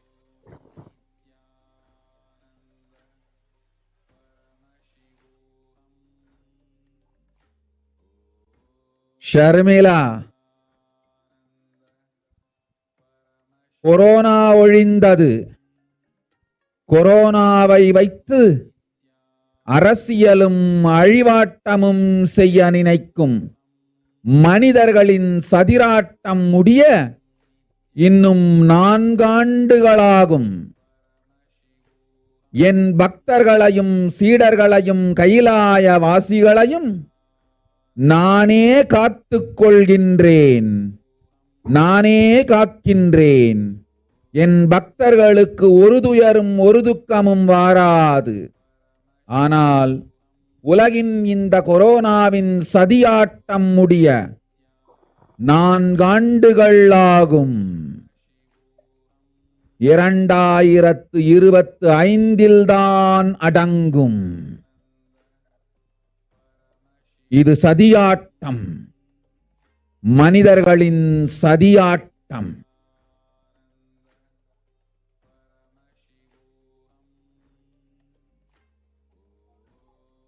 And the translation for Devi's revelation goes as, Corona is destroyed, but it will take 4 years for the political conspiracies done by humans to end. I will protect my devotees, disciples, and Kailasavasis. No suffering will come for my devotees, but it will take 4 years for the conspiracy to end. It will come to an end only in 2025. It is a conspiracy, a human conspiracy. Yes. So with the article below highlights the prevalence of the COVID-19 in India. So as per Devi's revelation, we can see from the below article, that there is yet more of COVID to come for India. So the article continued to say that if a new variant was discovered, it would spread faster during this third wave. So possible third wave of COVID-19 may hit its peak in October to November this year. So that is what this article is conveying. So with so many variants and diseases coming out of this pandemic, there seems to be a very little chance that coronavirus will be ending anytime soon, that the pandemic will be ending anytime soon, with more and more waves being predicted of corona coming up. So what is the best way we can protect ourselves? What is the best way to quarantine and to protect ourselves during this pandemic? Does anybody have a solution?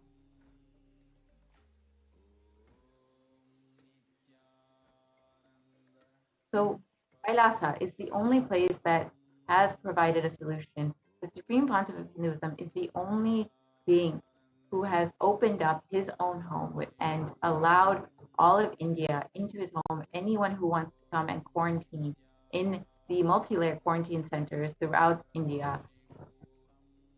The Supreme Pontiff of Hinduism has welcomed anyone who wants to protect themselves, and only multi-layer quarantine can protect you in this time of the pandemic. So take the time right now, if you're living in India, to sign up and protect yourself from this pandemic at kailasa.org/kailasacare and protect yourself. The only priority for this year is to stay alive. And we will be right back for the next segment after a short break. Yes. So we'll be continuing with more and more Devi Parashakti's revelations. On the 8th of June, Parashakti. So Devi Parashakti revealed on the 8th of June that this Bhumandala and the Jati ecosystem, the caste ecosystem, Hindu, Jnana, Sannyasa. Sorry, ma'am. No problem. Yes, we can go ahead, ma'am. Yeah. So on the 5th of June, 2021, Devi revealed that not only people are dying in forest, financial and mental retardedness, you will also see minds getting collapsed. Freedom from all of this suffering is the life of living enlightenment. First, prevent yourself from this deadly corona. Oh, people, do the job of saving yourself, saving your life as the first priority. Yes. So you can see revelations about the mental health issue. And a media article is exactly confirming the same. So according to a new study, the neurological symptoms like depression and anxiety are also shown to be common in those who have contracted COVID-19, even more in mild cases. And further revelations about the mental health issues that people are facing currently reveals that the impact of COVID-19 on the mental health of U.S. college students has been severely affected during this pandemic, and the many more students are seeing higher rates of mental health issues. One more research article which says impact of the COVID-19 on the mental health of U.S. college students. So the results indicate that students closer to graduation faced increases in anxiety, feeling of loneliness, and depression. And the rates in depression among, again, this research shows that the rates among depression among college students has been skyrocketing.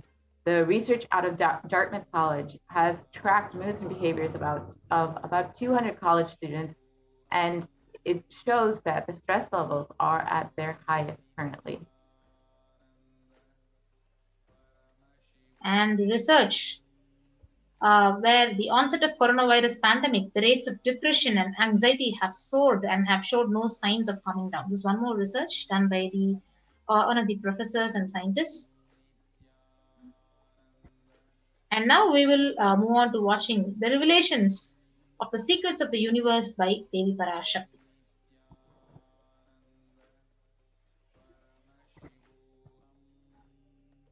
Listen intensely. I will reveal the secret of the universe and its expansion.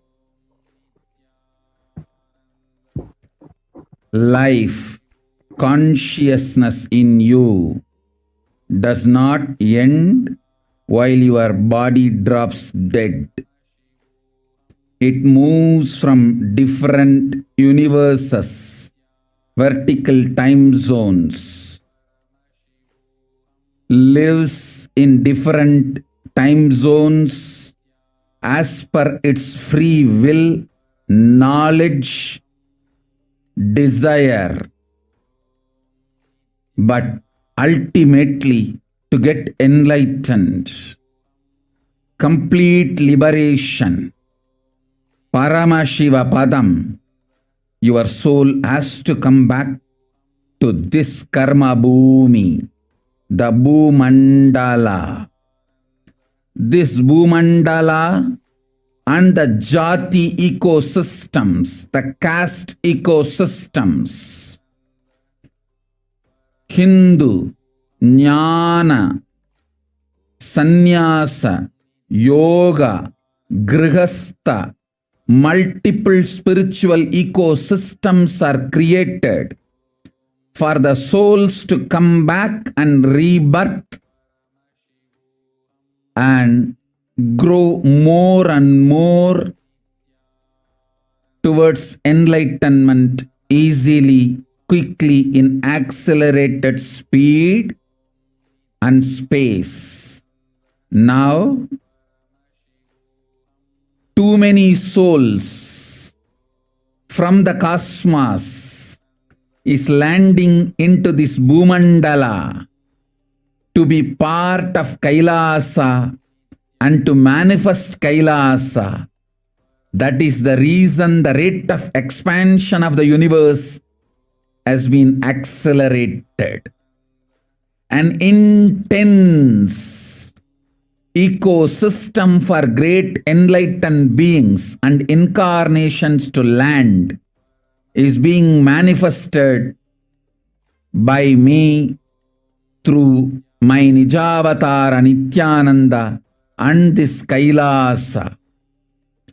All the blessed fortunate beings will be attracted to Kailasa and experience liberation. Kailasa is the space where Sanatana Hindu Dharma, cosmic science, is nationalism. This cosmic law is the country law. Sanatana Hindu Dharma is nationalism. These cosmic truths will be the truths of the country, society, ecosystem. Society, country, judiciary, ecosystem, all this of Kailasa will be aligned to the cosmic law, the cosmic energy, universal existential truths. Because Kailasa, cosmic ecosystem, is manifesting. Expansion of the universe has been accelerated. Universe is celebrating the happening of my Nijavatara Nithyananda and this Kailas.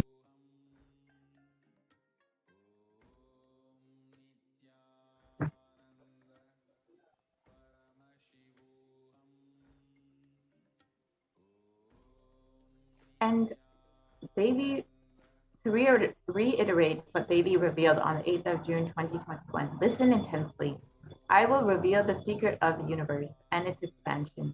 Life, consciousness in you does not end while your body drops dead. It moves from different universes, vertical time zones, lives in different time zones as per its free will, knowledge, and desire.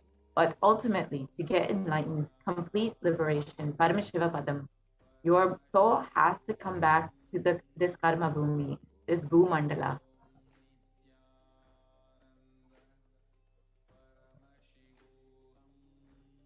This Bhumandala and the Jati ecosystem, the caste ecosystem, the Hindu, Jnana, Sannyasa, Yoga, Grihastha, multiple spiritual ecosystems are created for the souls to come back and rebirth and grow more and more towards enlightenment, quickly, easily, in accelerated speed and space. Now, too many souls from the cosmos landing into this Bhumandala to be part of Kailasa and to manifest Kailasa.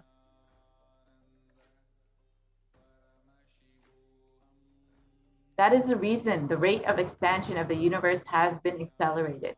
An intense ecosystem for great enlightened beings and incarnations to land is being manifested by me through my Nijavatara Nithyananda and this Kailasa.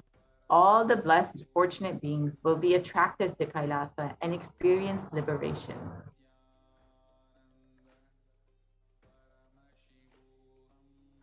Kailasa is the space where Sanatana Hindu Dharma, the cosmic science, is nationalism. This cosmic law is the country law. Sanatana Hindu Dharma is the nationalism. This cosmic truths will be truths of the country, society, ecosystem, society, country, judiciary system. All these of Kailasa will be aligned to the cosmic law, the cosmic energy, universal existential truth.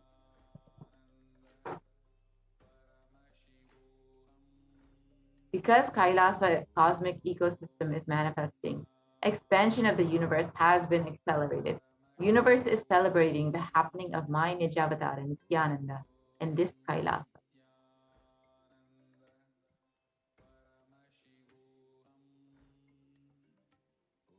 So now we will watch how the universe is not just expanding, but the expansion has actually been accelerated.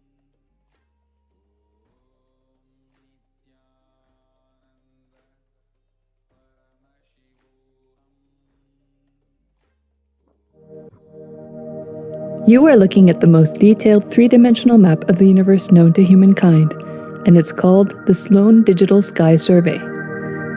Scientists from around the world have just completed a 20-year-long survey of the night sky, measuring the positions and distances of more than 4 million galaxies and quasars. This detailed map will help scientists shed light on the remaining mysteries of the universe. Let's go on a journey from the local stars to the largest scales of our universe. Beyond the local stars that draw familiar constellations in the night sky in the neighborhood of the Earth, in addition to our own Milky Way, billions of galaxies are spread throughout the observable universe. Moving faster than light, we will take you through space in a journey from our place in the Milky Way all the way out to the large-scale structures of the visible universe, and we'll tell you about how we're mapping it out.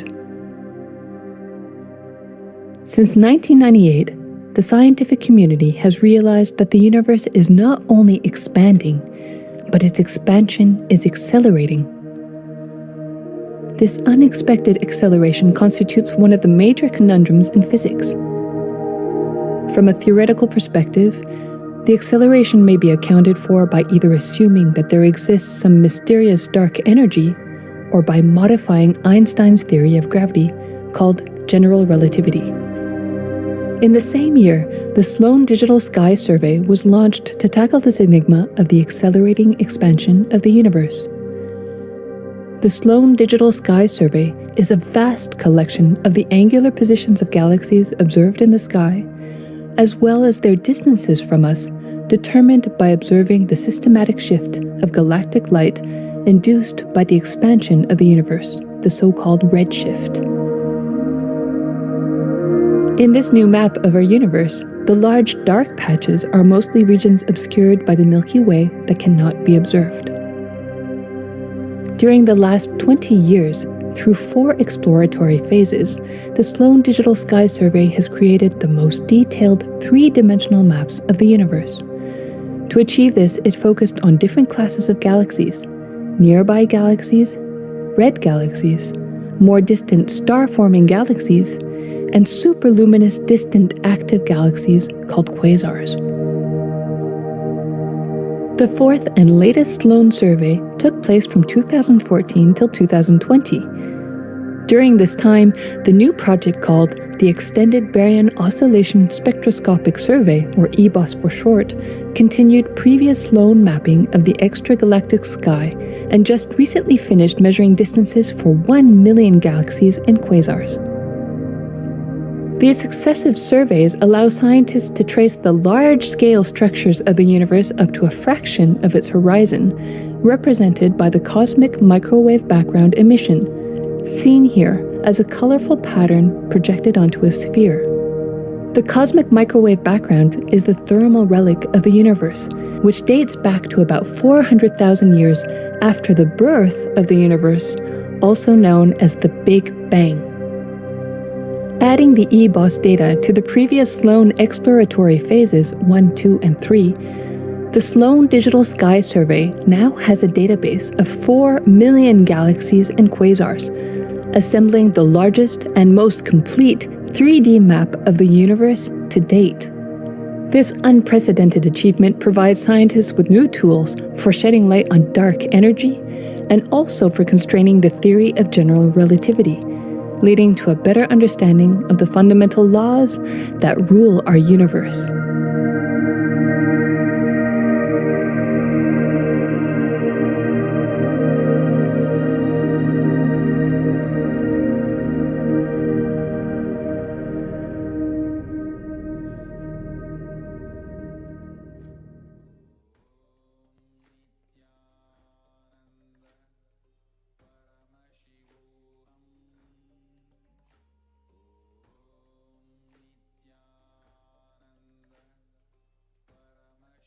So, as per National Geographic, the universe does seem to be expanding faster than what was expected.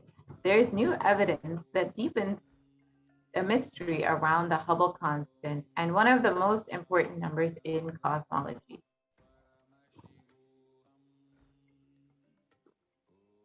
Fresh evidence suggests that the universe is expanding faster today than it did in its infancy, a difference that has set off a search to understand what cosmic forces could be at play. If confirmed, the changing rate, which is 9% faster than it had been projected,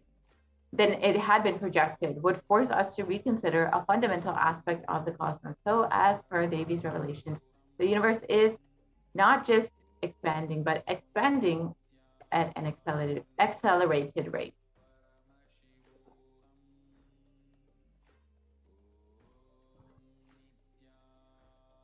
Yes, so these are the independent results that have now demonstrated time and time again that the universe is accelerating in its expansion. So even if we took type 1a supernova out of the picture, we will still have sufficient evidence, including the fluctuations in the cosmic microwave background, among others. So we will now watch what Parashakti has revealed. The universe is not just expanding, but is accelerating.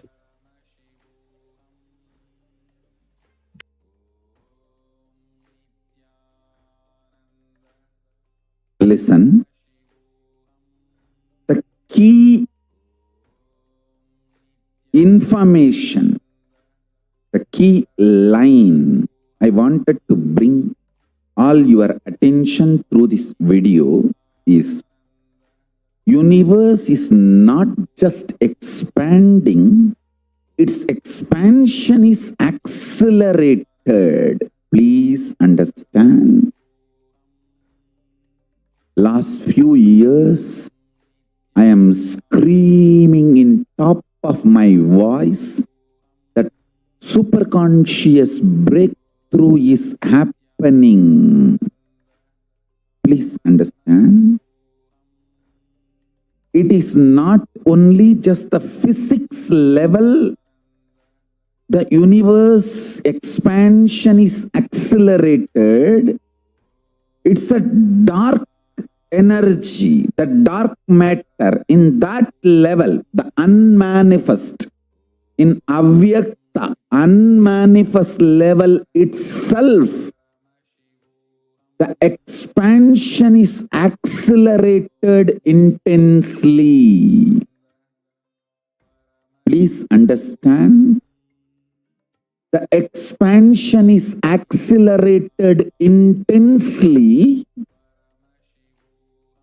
in the dark energy, in the dark matter, unmanifest, avyakta swarupa of Paramashiva. See, Paramashiva's manifest form only is this world which we are all enjoying, experiencing. There is an unmanifest form of Paramashiva, dark matter. What we call dark energy, dark matter. The triggering of expansion, not just expansion, acceleration of expansion is happening from that dark energy, dark matter. Because scientists are using the word dark energy, dark matter, I am using the same word. But if you ask me to give a right word, I will say Swatta Sutta Swayam Prakasa Jyoti. I will call it a superconscious energy, superconscious matter. See, because the human eyes can't cognize, human beings are calling it as a dark matter. But because human eyes can't cognize, but third eye can cognize, I am calling it as a Swayam Prakasa Jyoti.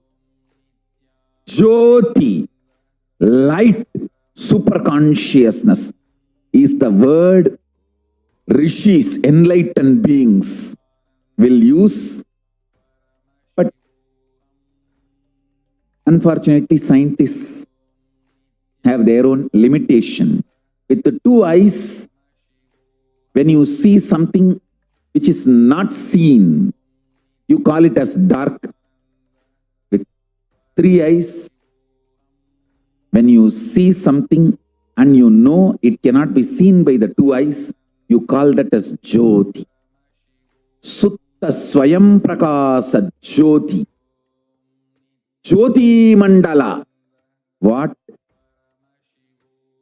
we show as Jyoti of Arunachala, what exists as unmanifest of Paramashiva is one and the same. Please listen. This acceleration of expansion is from the unmanifest, avyakta Sarira of Paramashiva, the unmanifest space of Paramashiva. From that, the acceleration of expansion is happening. Now, the superconscious breakthrough is imminent. It has to happen. It is happening. I have been sent to planet Earth to facilitate this only.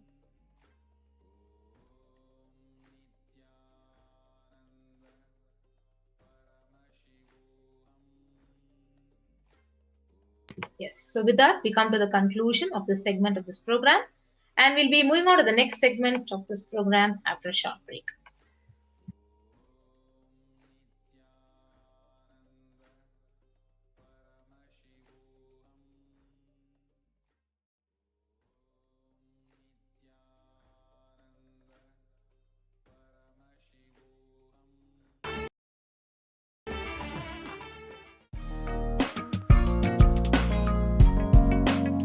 We get you health.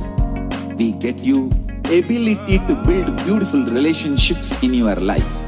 We get you direct spiritual support, and we make sure you become wealthy.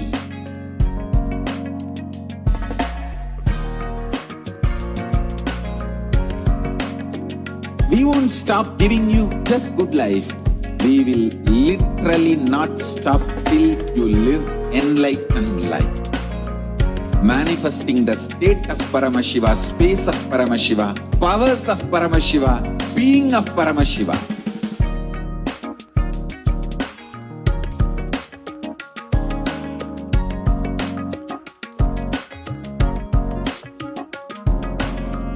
Whole world should become E-Kailash.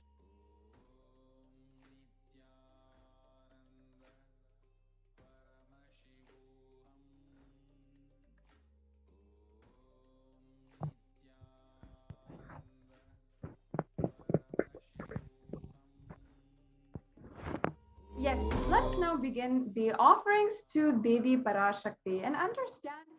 Now, many of you have already asked your question. You've received the divine grace in your life of Devi Parashakti, and you've received the blessings from Devi Parashakti. Now, I'm sure so many of you, without even doing anything on your part, have received the wealth, health, blessings for long life, and the blessings for the long relationships, and just receive the grace and blessings of Devi Parashakti in your life. Now, if you're wondering, oh, what can I do? I feel like I want to offer my gratitude to Devi Parashakti for everything that she has given in my life until now and the guidance and protection that she is giving. Then make sure that you are listening and you imbibe some of these extremely unique and special offerings. In this segment, we'll be going over some of the different rituals that you can participate in and you can offer and have the deeper experience of oneness with Paramashiva and Devi Parashakti. So, what are offerings? The significance of offerings. Offerings is a giving of a divine gift of pure love and devotion and oneness, and it consists of two parts: giving and accepting. Only when the divine accepts what one offers, the offering becomes complete. Offering is not made out of fear or out of greed. When an avatar lands, the offerings are purely a part of the grand Leela played out for the only purpose of enlightenment. The next slide, please. So today we'll be understanding a few of the offerings that you can make and understand their significance.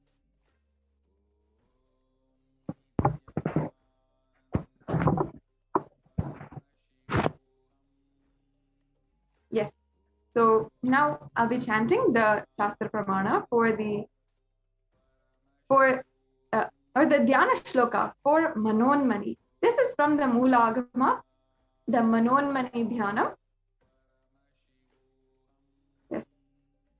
Induni Vabeda Karavahinini Yanam Syat Pankaja Varabaya Japakshara Yuktam Angahimabhushana Vichitravasanam Syat Tungamukutojvala Manonmani Swarupam.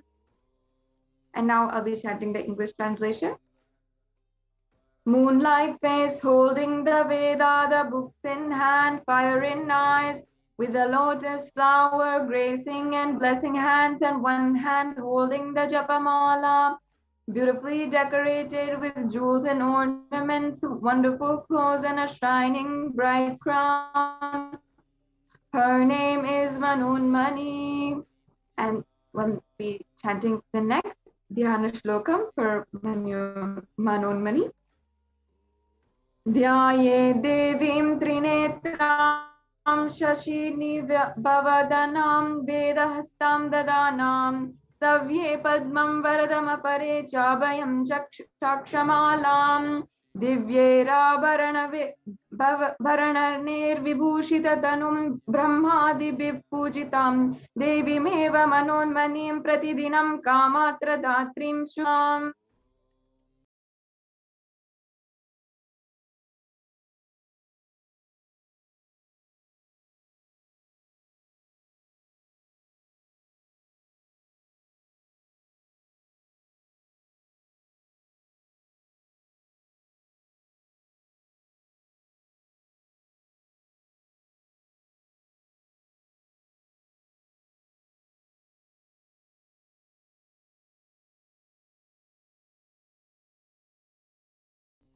I bring beautiful ornaments. Now that we have invoked deep, significant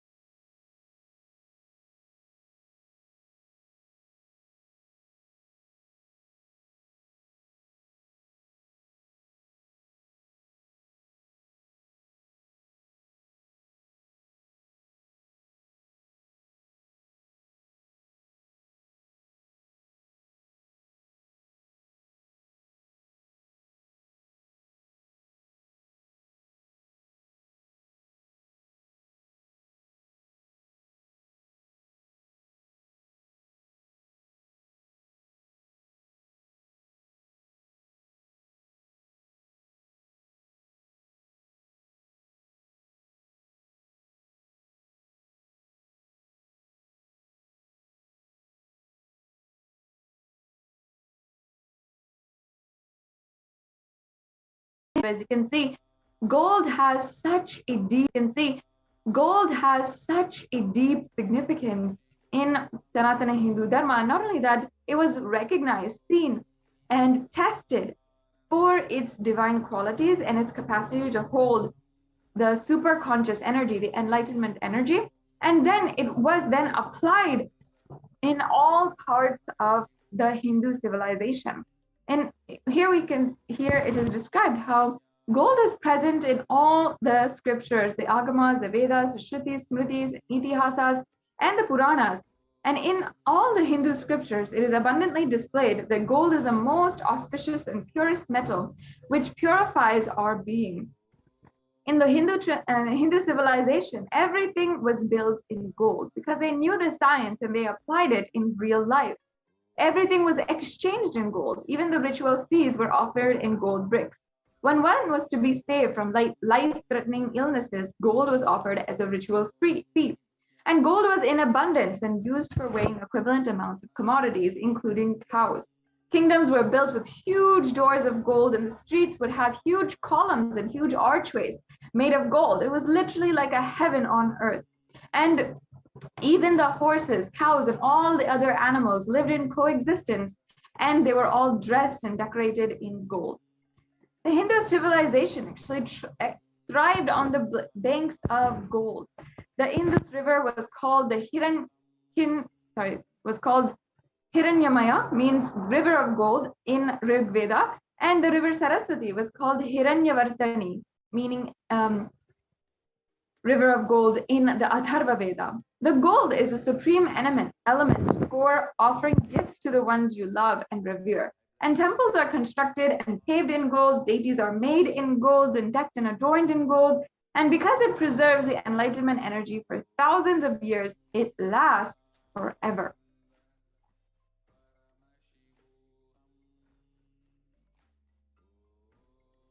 So first we have the E-Hundi offering.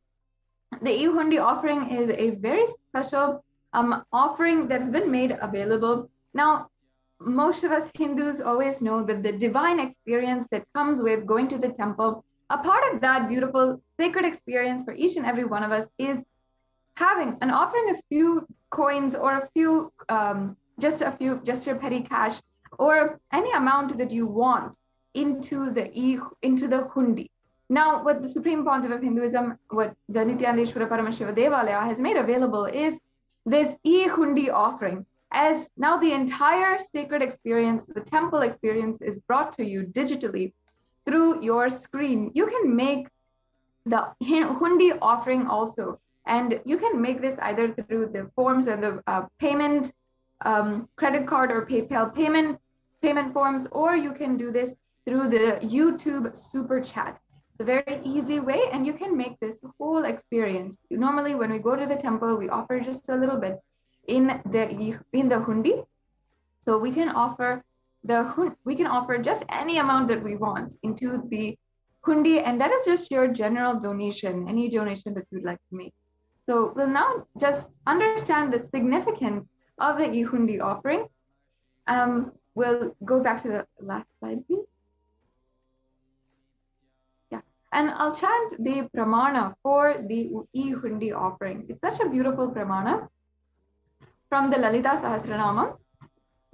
Bhakti Priya Bhakti Gamya Bhakti Vashya Bhayapaha Shambhavi Sharadaradhya Sharvani Sharmadayini.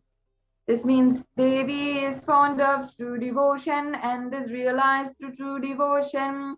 She can be won over through true devotion, and she removes all fears. Now, if there is fear in the minds of the devotees, this Devi PARASHAKTI is sure to remove all of that fear. And it is stated that Devi likes to be worshipped in autumn. But don't be confused, it's not the season autumn, but in the time of our lives, which many of us are going through right now, when our thoughts are turning more and more inside, we're understanding and questioning the existence of ourselves, the purpose of our lives, and how we can navigate our lives in these extremely dark times. In that time, the need for Devi worship becomes stronger. So you can offer this e-hundi offering, and It's a very simple way to offer your gratitude and request Devi Parashakti to remove all the fears from your mind. Yes, we can go to the next slide. The next offering is the Sankalpa chanting. Now, if you have a conscious resolution that you'd like to make, a conscious declaration that you want to make, this is the offering that you can make so that you receive the blessings and Devi for the fruition of all of your desires and for the fruition of your conscious resolution. So the Shastra Pramana here is from the Devi Mahatmyam, chapter 12, verse 34. And I'll be chanting just the English translation. The goddess enchants this universe, and she herself gives birth to this universe. The goddess, being prayed without interest in anything, gives that knowledge that leads to salvation and gives wealth in the materialistic sense. So this is the offering of the Sankalpa, the conscious resolution. The next slide, please.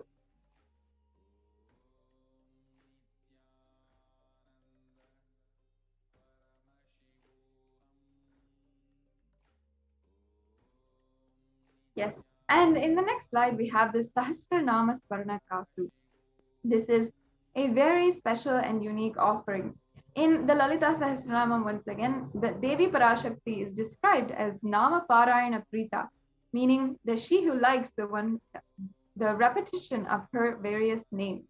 So this is the offering of the 1008 names of Devi Parashakti, and it's extremely special and unique archana offered to the Mahameru of Devi Parashakti. You can offer a gold coin inscribed with each of these 1008 names and receive the blessings to have the Ananta Kalyana Gunas, all the divine qualities of Devi Parashakti. And if you'd like to go ahead and not wait and register yourself for these offerings, you can go to tiny.cc/Devi offerings. You don't need to wait. If you have a couple of questions, if you'd like some guidance on how to do the payments or how to pay through super chat or do the e-hundi offering, if you'd like some more guidance, wait and stay tuned. At the end of this segment, we'll go have a walkthrough for all the steps in this process. So the next offering is the Mukta Anguti, a very special offering of the finger ring with a pearl. Now, this offering is referenced in the Meenakshi Pancharatnam, and in this divine sacred chant, Meenakshi is the reincarnation of Devi Parashakti, whom we are offering our worship, and is described to have the finger ring with a pearl. And now I'll just be chanting that verse. Muktaharanala Satkiritaruchiram Purnendu Vaktra Prabham Shinjannu Purakinkini Manidaram Padma Prabhavasuram Sarvabhita Palapradam Girisutam Vani Rama Sevitam Meenakshi Pranatosmitam Santanatadaham Karunyavaran Nidhim.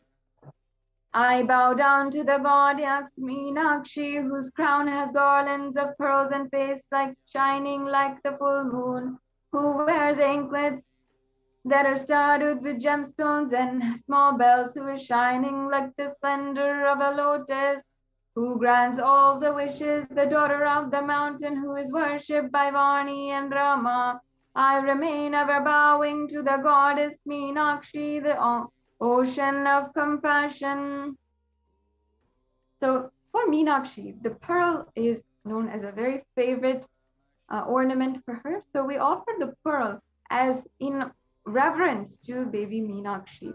So this offering is a beautiful offering which you can do in order to achieve complete completion and success in all of your business endeavors.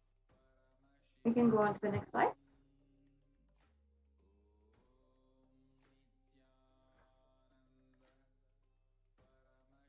Yes. So offer the pearl finger and receive the blessings to be showered by Devi Parashakti's compassion and pure love in all of your business endeavors.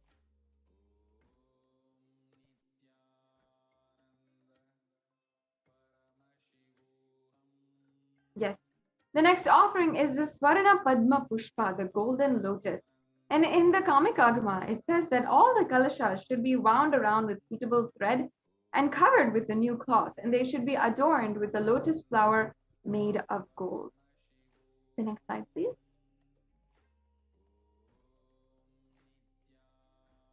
So there are hundreds of scriptural references for using lotus in the worship of Paramashiva, and almost everything in worship of the ultimate involves the consecration of deities, of worship, or meditating on, or the mudras and asanas during worship, which involves the flower, the lotus pericarp, and the stems and the flower. So you can offer the lotus, the golden lotus, because it is a sacred item, a sacred and divine flower. Even the Shakti of Paramashiva is called lotus, and there's so many other ways that lotus appears in the different scriptures. So you can offer this lotus in any size you wish and be blessed to have the state, space, and powers and being of Devi in your inner space amidst every adverse situation in your life. The next offering is the Swarnamati. So I'll just be chanting the Pramana. Nakadiditi samchana namajjana tamo guna padadvaya prabhajala parakrita saroruha. You whose brightness from toenails destroy the darkness of ignorance from the minds of devotees who prostrate at your feet. You whose brightness from your 2 feet overpowers that of the lotus flower.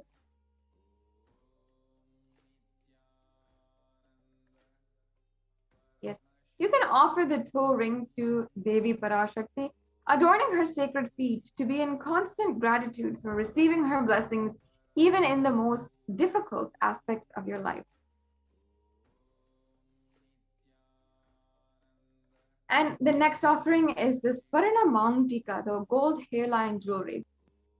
Devi Parashakti is also described as the Shuddha Sarabhi Varsha, which means she who makes nectar flow in all of our nerves from the Sahasrara Chakra, she who gives the very pleasant experience of the ultimate. The Mangtika represents the nectar flowing from the Sahasrara Chakra, which is fully open. So you can offer this Mangtika as an offering of gratitude and get then and achieve the blissful state of overflowing gratitude and space of complete completion. Once again, if you'd like to make any of these offerings and go ahead to the next step, you can go to tiny.cc/Devi offerings, Devi-offerings. Yes. Now, the next offering is the most coveted Pratyakshapada Puja, which is especially auspicious to offer at this time during the Guru Purnima, Brahmotsavam, and during Guru Purnima, which is just coming up around the corner for us. So I'll just chant the Pramana once again. Nakadidita samchana namajjana tamo guna padadvaya prabhajala parakrita saroruha. The illuminating splendor of Devi's toenails dispel the darkness of ignorance in the devotees. Prostrating at her feet defeat the lotus and beauty. So this shlokam number 83 of the Saundarya Lahari states that the nails that have been sharpened by constantly being touched by the crowns of celestial beings who always prostrate before Devi. And tamoguna is considered as darkness. And in this stotram, tamas is indicative of ignorance in the minds of devotees by constantly prostrating before Devi, their ignorance is removed and they attain ultimate knowledge. So you can offer the Pratyakshapada Puja and receive the blessings, all the auspiciousness and blessings of the Supreme Pontiff of Hinduism. And I encourage each and every one of you to do this offering. Make this offering on the most sacred day, Guru Purnima Day, on July 23rd, this month, which is just coming right up around the corner. So make sure you're starting to plan for how you can make this offering on Guru Purnima Day. Now, the last seva that we have, a very special seva, is the offering of the Vastra Seva, the sacred clothes for adorning Paramashiva and Parashakti and Swamiji. And the Yajaman will receive all the blessings and auspiciousness once again of the Supreme Pontiff of Hinduism in offering the Vastra Seva to his divine lotus feet.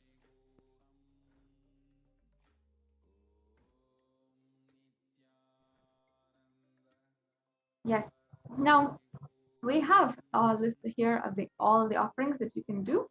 The Ihundi offering, Sankalpa chanting, Devi Sahasranama Kasu, the Mukta Anguti, the Swarna Padma Pushpa, the Swarna Metti, the Swarna Mangtika, the Pratyakshavada Puja, and the Vastra Seva. All these are available for you to make. And now, in the registration form, there are two options which you can proceed with. One is if you are ready to offer today, or if you would like to make your intention for offering and start manifesting the offering in your life. Then this registration form, if you're interested in offering or you need help in manifesting these offerings or you want more details, you can go ahead and fill out the intention form at tiny.cc/bhavasamadhi. And you can make sure that you start manifesting these extremely auspicious offerings in your life. Surely they will transform and change your life in the way that you want. And if you are ready to make the online payment, you can go to tiny.cc/Devi offerings and make the offerings, or register yourself and make the payment.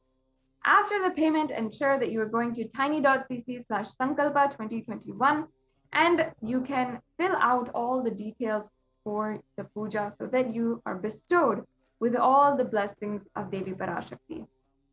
So now we'll be going through a brief walkthrough of how to make the payment.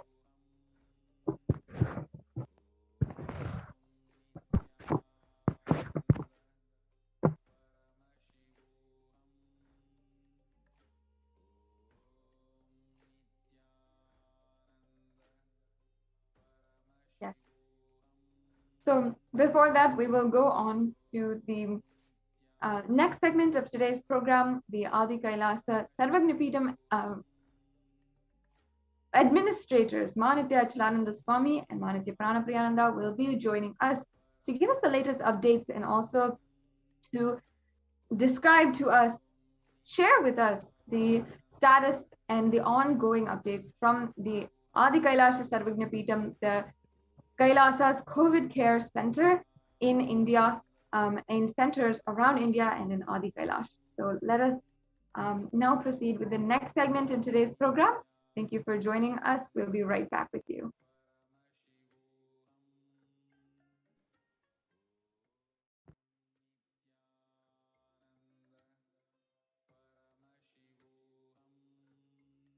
The whole world to know Hindus have something great to contribute to the world.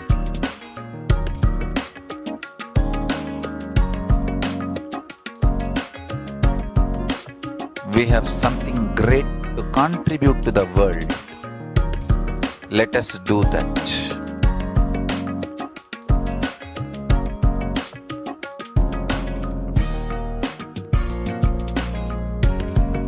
E-Kailasa is proper customized spiritual service helping you to identify your root patterns of suffering.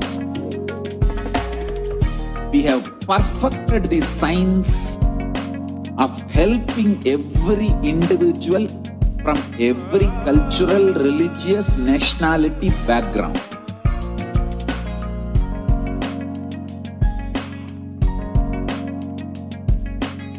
You will have lowest reactionary assumptions, highest awakened response, alive response for life continuously.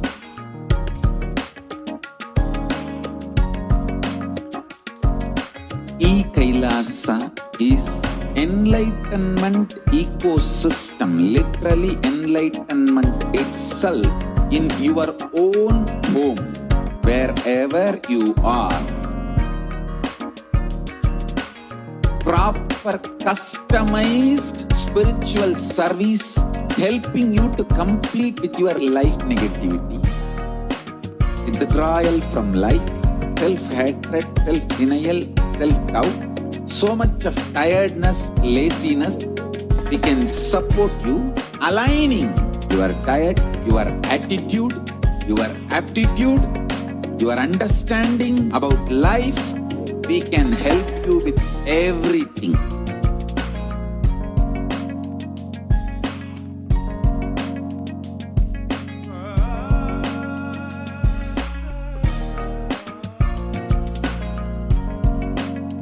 If you are interested in enlightenment, we will immediately bring this to you. If you are not interested, we will explain the whole science, inspire you and make you interested in enlightenment science. We need to cater this enlightenment science to the whole world wherever they are, because enlightenment is the birthright of all human beings. Kailasa is responsible to provide that to all human beings.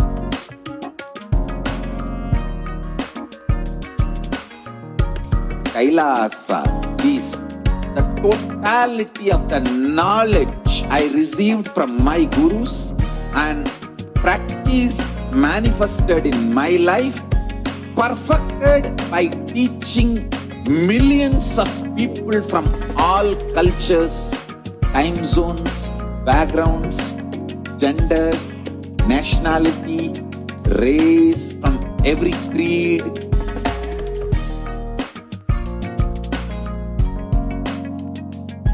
So this absolutely perfected knowledge available to you, served to you in your home without even you moving out of your couch, free of cost.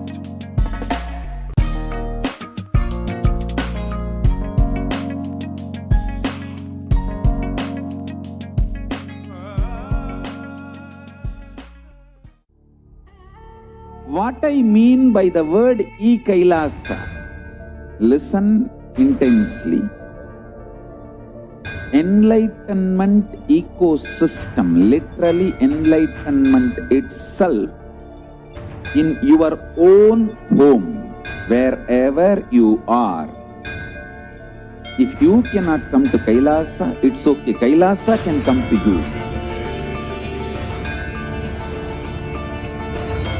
Kailasa coming to you is e-Kailasa.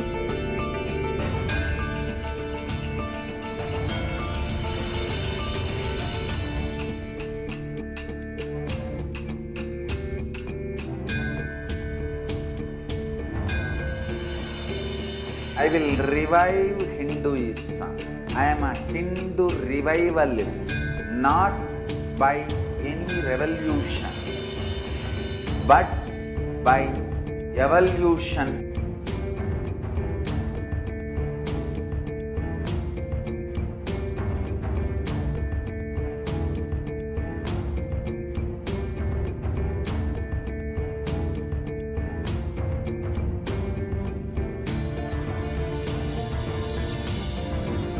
And setting model community.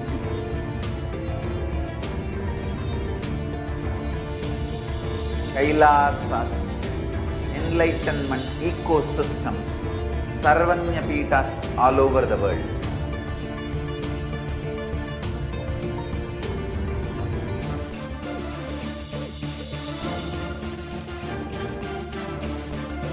All powerful cognition, knowledge, only when you live, power manifestation and possibilities manifestation happens. It's a fundamental truth.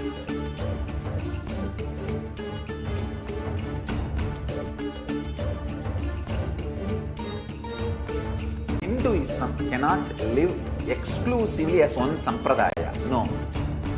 All sampradayas of Hinduism is an ecosystem.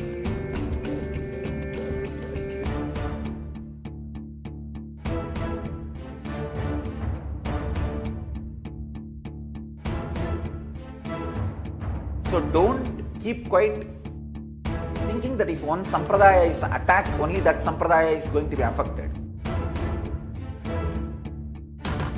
All of us are ecosystem.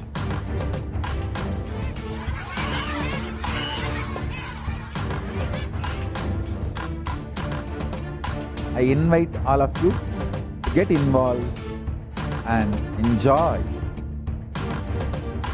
Hinduism by the principle of Dharmo Rakshati Rakshitaha. When you protect Dharma, Dharma protects you. We will make the whole planet flourish spiritually. The spiritual prosperity will happen to the whole planet. We all have to coexist together.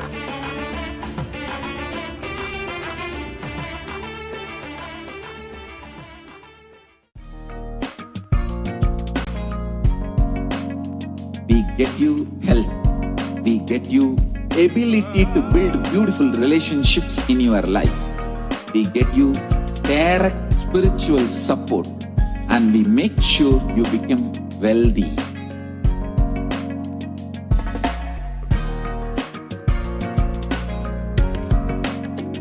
We won't stop giving you just good life.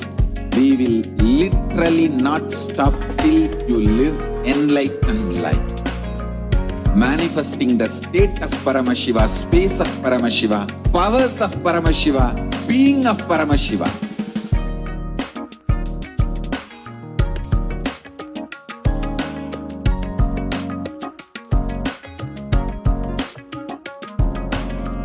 Whole world should become e-Kailashians. I want the whole world to know Hindus have something great to contribute to the world.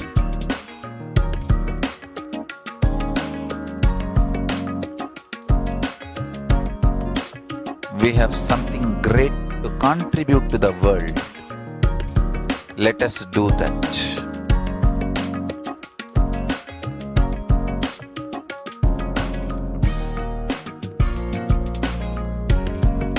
E-Kailasa is proper customized spiritual service helping you to identify your root patterns of suffering. We have perfected the science of helping every individual from every cultural, religious, nationality background.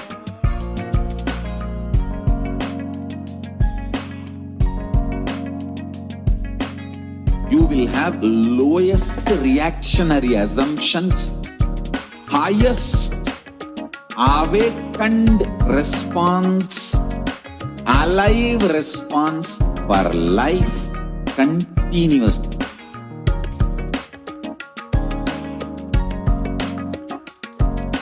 E-Kailasa is enlightenment ecosystem, literally enlightenment itself in your own home, wherever you are. Proper customized spiritual service helping you to complete with your life negativity. Withdrawal from life, self-hatred, self-denial, self-doubt, so much of tiredness, laziness. We can support you aligning your diet, your attitude, your aptitude, your understanding about life. We can help you with everything.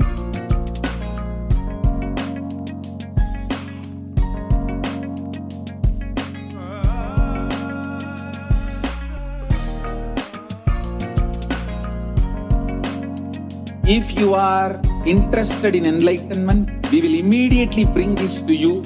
If you are not interested, we will explain the whole science, inspire you and make you interested in enlightenment science. We need to cater this enlightenment science to the whole world wherever they are, because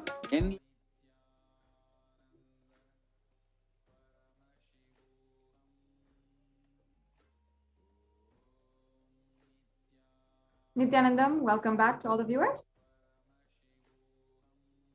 who are joining with us from across the world during this Devi PARASHAKTI Akashic reading program.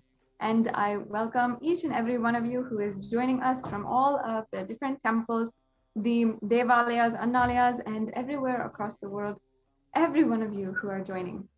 We are entering now into the next segment of today's program, where we'll be understanding the updates from Adi Kailasa Sarvagnapeetham.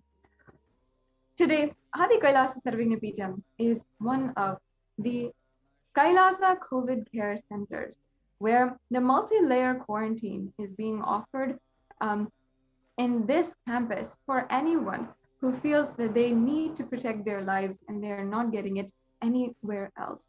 In India, more than literally the number of cases have started skyrocketing and we have seen no end in sight. Literally, so many authorities, even the health institutions, everyone is being burned out of hope and burned out because they are exhausted with the amount of cases that are happening and the amount of deaths that are happening.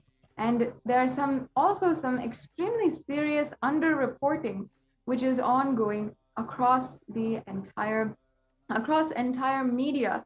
And the world is even not being told the straight truth of what is happening. It is a terrifying reality. And in this extremely hellish situation, the Supreme Pontiff of Hinduism, with his guidance and blessings, Adi Kailasa Sarvagnapeetham, as well as 13 other Adinams across India, have opened up the multi-layer quarantine center in order to relieve people, protect people, human beings, from this extremely deadly virus and pandemic situation. Now, let us understand from the Department of Human Services, Kailasa's Department of Human Services, how the Kailasa COVID care centers and the whole work is ongoing at the moment. So first of all, let us understand the world today. The Human Rights Watch reported that more than 1.5 billion students are out of school already. And more than 91% of the world's students are out of school due to school closures in at least 188 countries. So if we see 36.5% of the US college students, they are pointed to stress as the biggest reason why their academic performance suffered negatively for the past 12 months. And in addition, 29.5% listed anxiety as a factor. For American middle schoolers, 61% of teens admitted feeling a lot of pressure to get good grades. And we can see also approximately 1.277 billion learners are currently affected due to school closures in response to the pandemic. According to UNICEF, monitoring 46 countries are currently implementing nationwide closures and 27 are implementing local closures, impacting about 72.9% of the world's student population. Yes, so in a survey by the mental health charity Young Minds, which included 211 participants up to the age of 25 years with a mental illness history in the UK, 83% said the pandemic had made their conditions really worse, and 26% they were unable to access mental health support, peer support groups, and face-to-face services have been cancelled. And support by phone or online can be challenging for some young people. And the COVID-19 pandemic has disrupted or halted critical mental health services in 93% of countries worldwide, while the demand for mental health is increasing, according to a new World Health Organization survey. So recently, a study also found that 18% of the individuals, including people with and without a past psychiatric diagnosis, who received a COVID-19 diagnosis were later diagnosed with a mental health disorder such as anxiety or mood disorders. Surveys also found that substance use and suicidal ideation are particularly pronounced for young adults, with 25% reporting that they started or increased substance use during the pandemic, compared to 13% of all adults, and 26% reporting serious thoughts of suicide, compared to 11% of all adults. So every year, over 1.2 million students drop out of high school in the US alone, and that's a student every 26 seconds, or 7,000 students a day. So about 25% of high school freshmen fail to graduate from high school on time. Now let's see some of the contributions from Kailasa's Department of Education, specifically in Adi Kailasa Sarvagnipeetham, as well as all over the world. Now you can see, of course, the COVID Care Protection Center is now open, and you can register now through the link below at kailasa.org/kailasacare. Yes, so let us now know more about the Kailasa's contribution in the field of education. Yes, the Supreme Pontiff of Hinduism, Jagadguru Mahasannidhanam, His Divine Holiness Bhagavan Nithyananda Paramashivam, has declared that Gurukul is a place where celebration begins with the right words in blossoming minds, creating a gateway of possibilities, creating an enlightened civilization with yogic body and Vedic mind. Yes, so the Nithyananda Gurukul is a school established by... Yes, so here students live their highest potential and manifest various spiritual powers. The Gurukul functions according to the Supreme Pontiff of Hinduism's vision that education is for life, but life itself is not for education. The Gurukul brings to the world the right kind of education that empowers you. And the current system of education established by Macaulay and Max Muller in India, who are two of the most cruel British government leaders during the time of the British rule over India, is a non-involving narrative style of teaching. And so their entire current education system is based off of what they established at least 50 to 60 years back.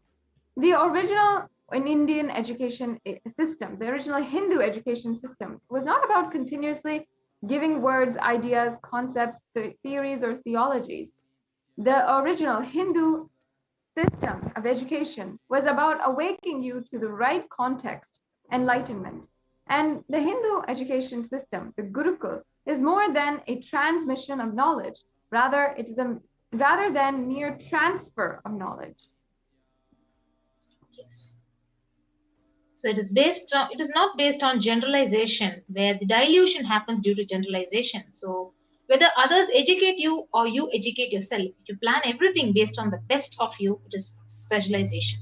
So the Gurukul ambience is for specialization and not for generalization. Education means putting a set of ideas into your head and forcing you to conform to it, pressurizing you to memorize it and forcibly making you vomit it. In Gurukul, there is no education as such, like this. There is only initiation. Initiation means empowering you with powers and letting you play with it, letting you manifest, specialize, letting you manifest your specialization, and letting you grow and glow. Yes, so the purpose of education is manifesting good, beautiful, and best contributing citizen of the planet Earth and for humanity. So in Vedic tradition, examinations are not done by question and answer method, and that is Macaulay's method, which is clerk making, whereas in Vedic tradition, all the examinations are conducted by the thought current you carry. The person will be made to speak in the presence of pandits who have mastered that thought current. So they will see whether he can spontaneously express that thought current. If the student is able to express the thought current cohesively, then he has mastered it.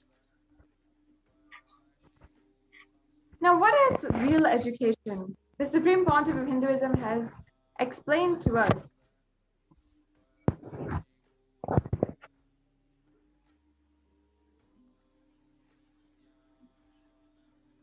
Yes, if we are teaching the science of completion to our kids, we should be able to guarantee you can't get even one lie out of our Gurukul kids. That is what is education.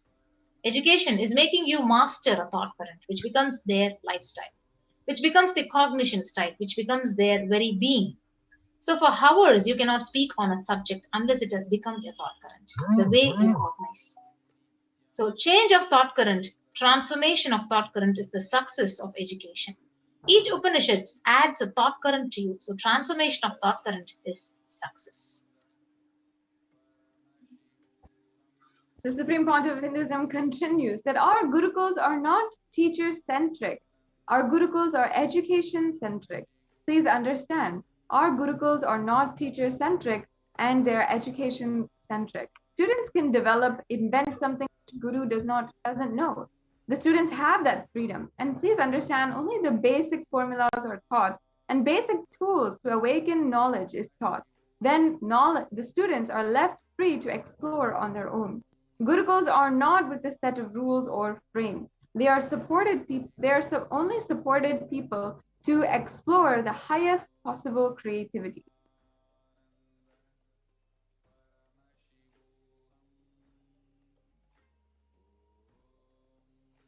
Yes. So Gurukuls are not like dams. So it is an embankment. So embankment is different and dam is different. So with a dam, you are dammed. So it is embankment and not dam. So that is why many of the Advaita Guru's disciples were Vishishta Advaitas or Advaitis. Or many of the Vishishta Advaiti Guru disciples were Advaitis. Means what? Only the basic analysis scales were given to you, but you are left to feel, analyze. So you're given spoon, not spoon-fed. You are not spoon-fed, you're only given the spoon. That freedom, the freedom itself shows, otherwise you will be shocked actually that in Ramanuja's Guru, Ramanuja is a very profound enlightened being from Sanatana Hindu Dharma, was even able to think in the language of Vashishta Advaita, shows the freedom available in Gurukul. So what the Supreme Pontiff of Hinduism is explaining here is about how even if your Guru has a certain thought trend or philosophy which they're specializing in, the Guru's disciple need not specialize in the same philosophy or the same lifestyle and philosophy. At the same way, there are many Advaiti students who studied at the feet of Dvaitis and Vishishta Advaitis. So these are different philosophies in the Vedic tradition, philosophies or great sacred sentiments that have been elaborated in the sacred scriptures. And it is not necessary that the Guru's disciple follow what the Guru is teaching and practicing as their own lifestyle. In Sanatana Hindu Dharma, it gives only the tools to explore, but it does not put you in any frames, any restrictions or dams. If you read the Shanti mantra of the Sahasranama Bhavatu, it is education-centric, not teacher-centric. And unfortunately, in the modern day, because teachers have not taken the responsibility to become education-centric, the entire education system today in the modern day is teacher-centric.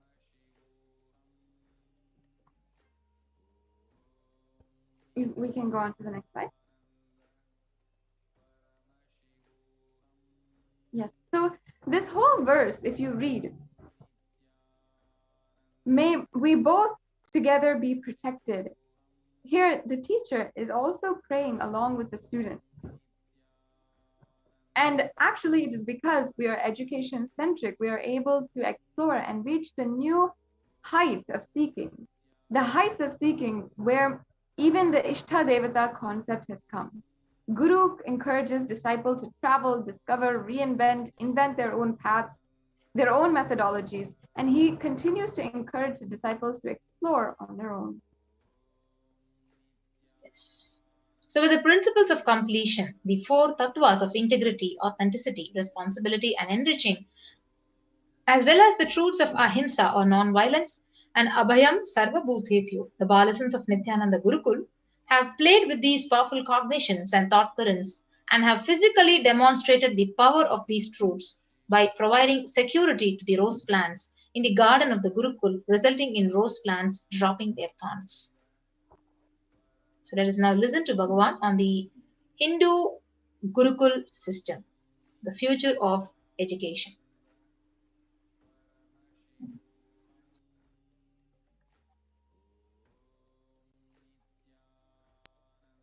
Now it is time, as per the astrology, no theory can rule any human society which is imposed on that society more than 60 years. Now 60 years is over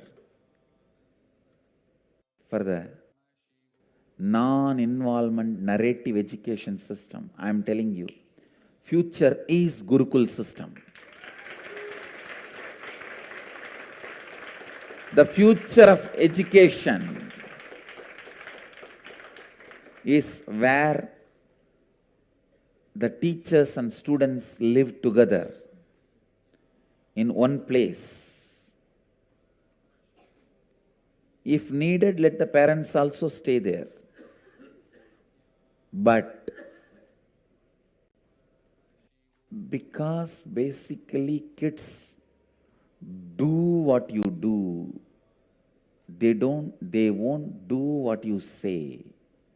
Understand? They do what you do. They won't do what you say. Whatever you do, simply they will do.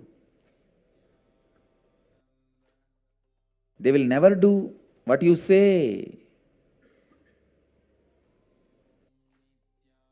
Most of the time, they don't care for what you say. The future of the Indian education system, I can say, the future of any intelligent education system will be Gurukul system. I am not talking out of pride or arrogance. I am talking seeing the future. I am telling you, I will be leading this revival in the education system through our Gurukul system.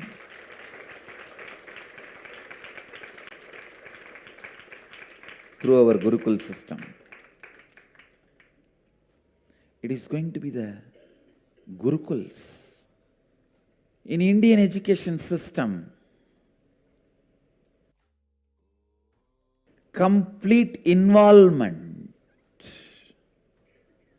is required from the side of the teacher and the student. Student need to study the teacher. Teacher need to study the student.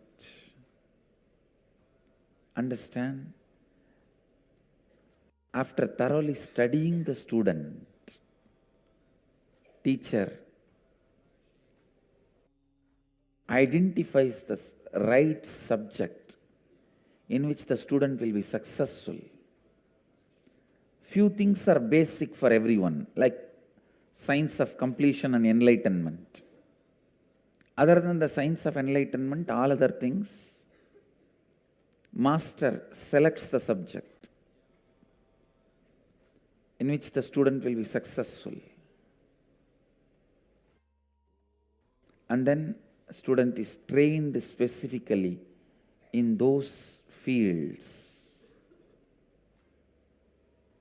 with the knowledge of enlightenment, with the science of enlightenment, with the truth of enlightenment as the context. Even if you learn the archery, enlightenment is the context. If you study administration, enlightenment is the context.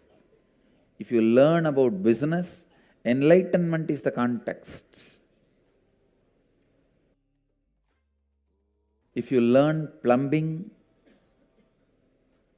building houses, sculpting, enlightenment is the context. Indian education system is more of a transmission of the knowledge, not transfer of knowledge. It is not just information based.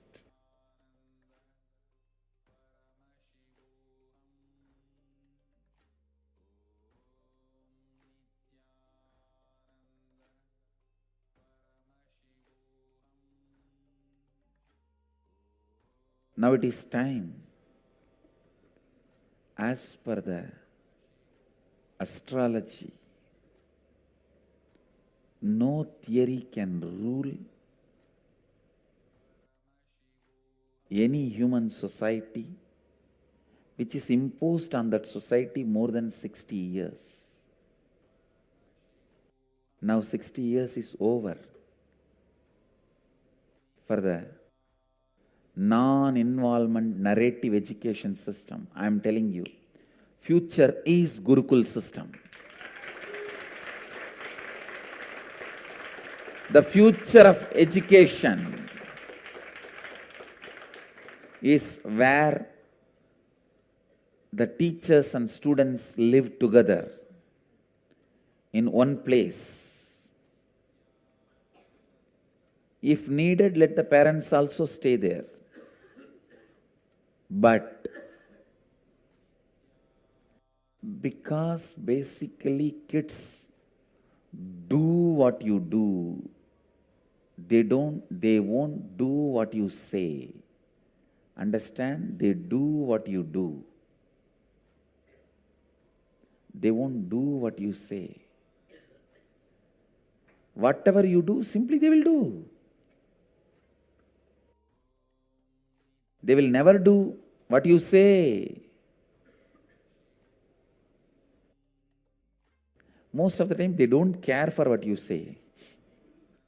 The future of the Indian education system, I can say, the future of any intelligent education system will be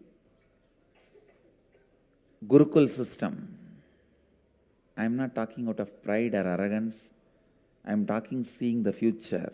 I am telling you, I will be leading this revival in the education system through our Gurukul system.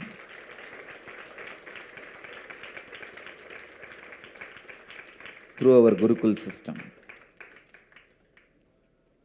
It is going to be the Gurukuls. In Indian education system,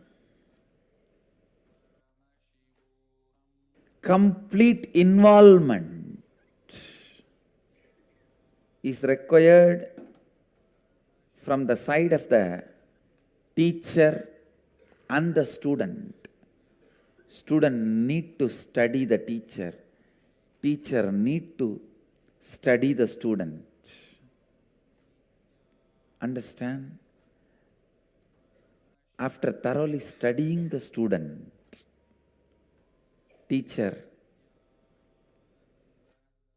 identifies the right subject in which the student will be successful. Few things are basic for everyone, like science of completion and enlightenment. Other than the science of enlightenment, all other things, master selects the subject in which the student will be successful. And then student is trained specifically in those fields with the knowledge of enlightenment, with the science of enlightenment, with the truth of enlightenment as the context. Even if you learn the archery, enlightenment is the context. If you study administration, enlightenment is the context. If you learn about business, enlightenment is the context. If you learn plumbing, building houses, sculpting, enlightenment is the context. Indian education system is more of a transmission of the knowledge, not transfer of knowledge. It is not just information based.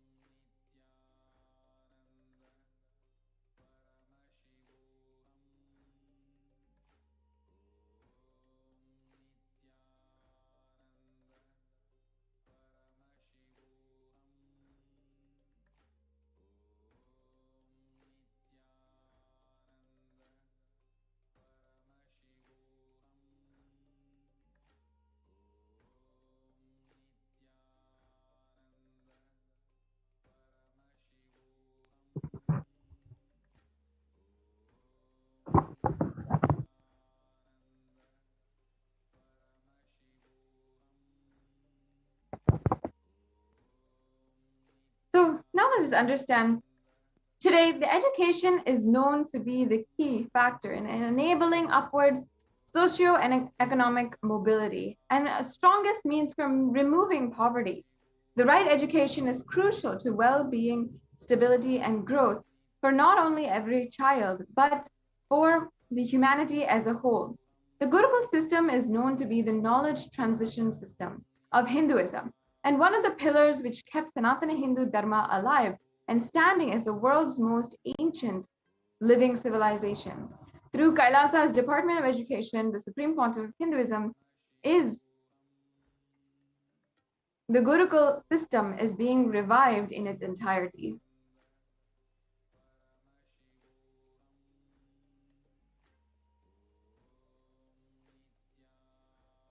Gurukul is living in the Guru's home.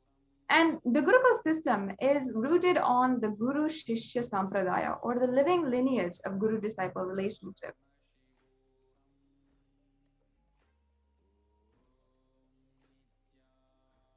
After decades of study on the physical, chemical, and biological uniqueness of meditative state and enlightened beings, it has been found that in the normal waking state alone, the brain waves show that there are complete meditative states despite being fully active and engaged. In the world's athletics, this state is known as being in the zone, a glimpse into the peak of focus and cognitive function, attention, coordination, to name a few. Rather than a glimpse, the enlightened beings are casually walking, talking, and engaging, settled in this peak.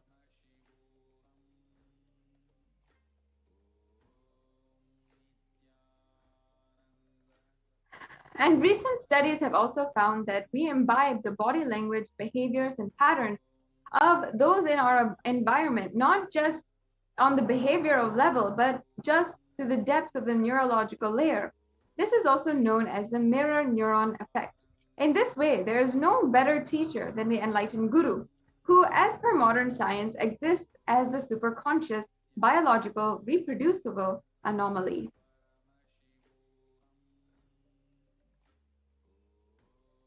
However, through centuries of Mughal invasions, colonialism, and continued persecution against the Supreme Pontiff of Hinduism, and Hinduism also Hindu tradition, the science of knowledge transmission has been diminishing at an unprecedented rate.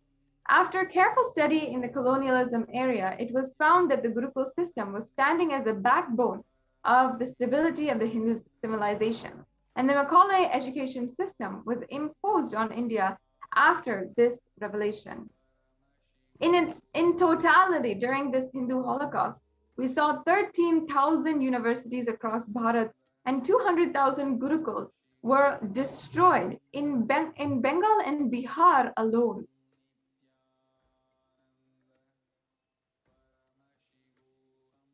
And with the systematic destruction of Hindu universities and Gurukuls goes also more than 80s of Hinduism's indigenous knowledge.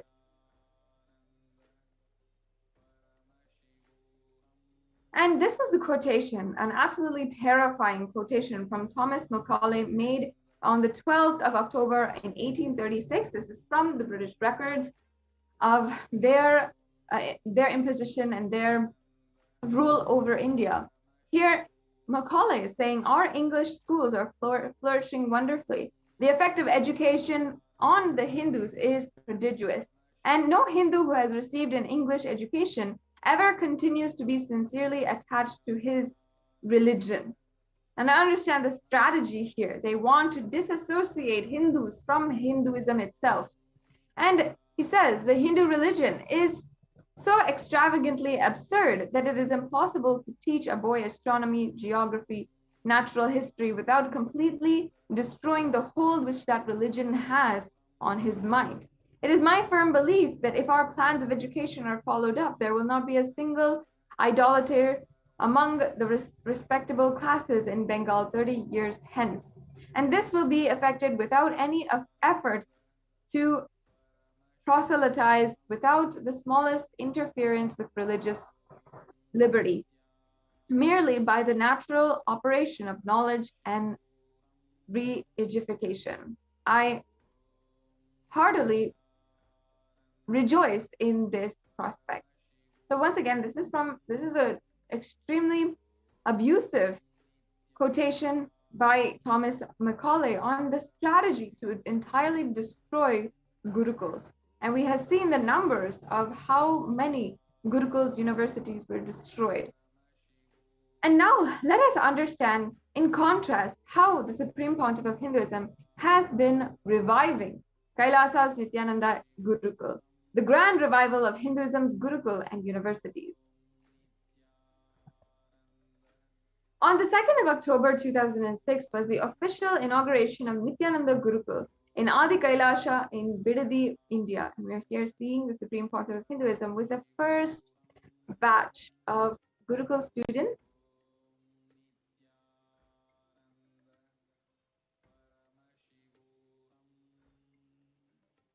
And in 2008, students of Nithyananda Gurukul here are practicing yoga and meditation under the sacred banyan tree. This is in Adi Kailasa also. We can see all the students of Gurukul who are doing the regular practice.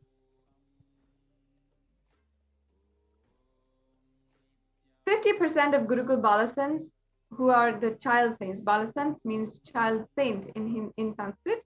And they study 1 to 3 years ahead of their age group, scoring in the top 20% of the Mensa at age 14. So this is 50% of the Gurukul kids, of the Gurukul Balasants who are initiated right now. And Gurukul Balasants are learning standard academics along with indigenous Hindu scriptures.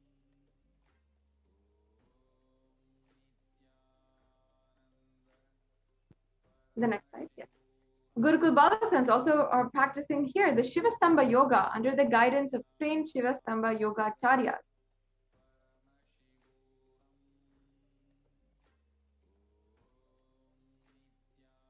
And Gurukul Balasants are demonstrating the ability to perform Kundalini Raju, even blindfolded. So this is from the 20th of May, 2018. And also the Supreme Pontiff of Hinduism here is personally teaching the science of Dhanur Vidya, the lost science of Vedic archery.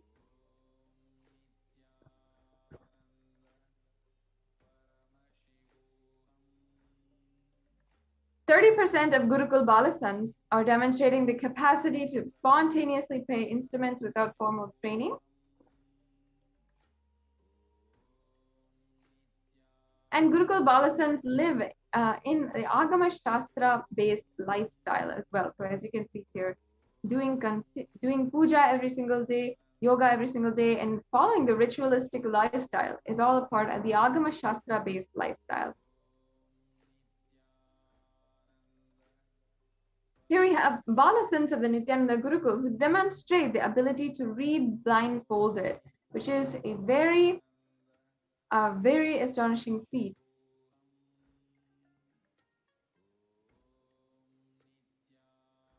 And Gurukul Balasants participate in Vakyartha Sadas as well. Vakyartha Sadas meaning the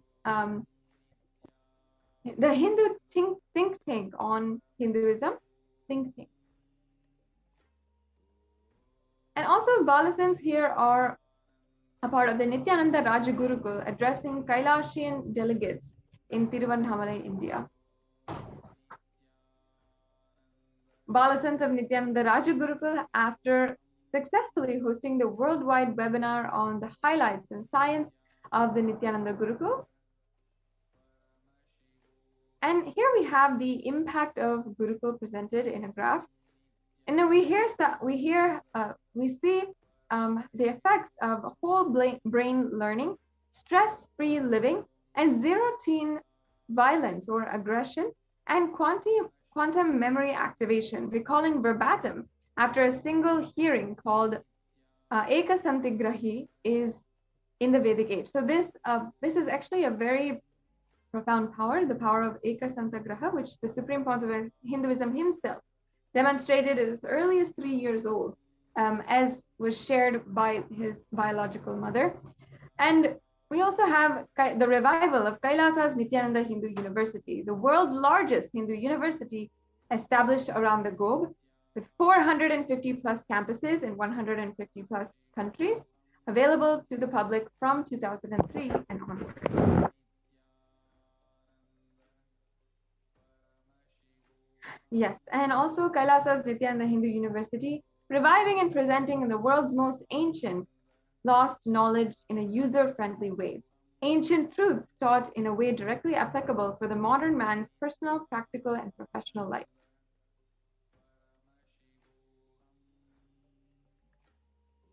Kailasa's Nithyananda Hindu University, 12 million enrollments and counting, 7,000 plus courses which are available, and delegates teaching from 80 plus countries directly contributing to NHU.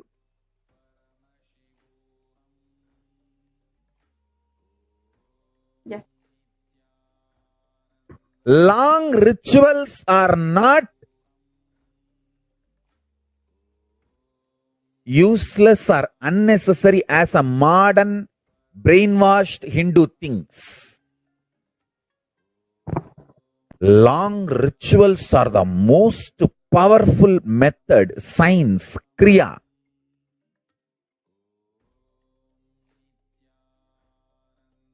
to awaken all the life energies. See, totally we have 21 life energies. I will describe all the 21 like a fundamental principal forces of life, like gravity, how all these are fundamental forces, principal forces externally. Internally, there are 21 life energies. Ability to visualize, ability to make decision. All these 21 is given to you, but you use them accidentally. That is why your life is full of accidents. Your marriage is accident, wealth is accident, life is accident, money is accident. Very less is planned, much is accident. And I tell you, I have seen people become thieves by not knowing the power of their life energy. I tell you, thief is the cheapest way to exist. I tell you.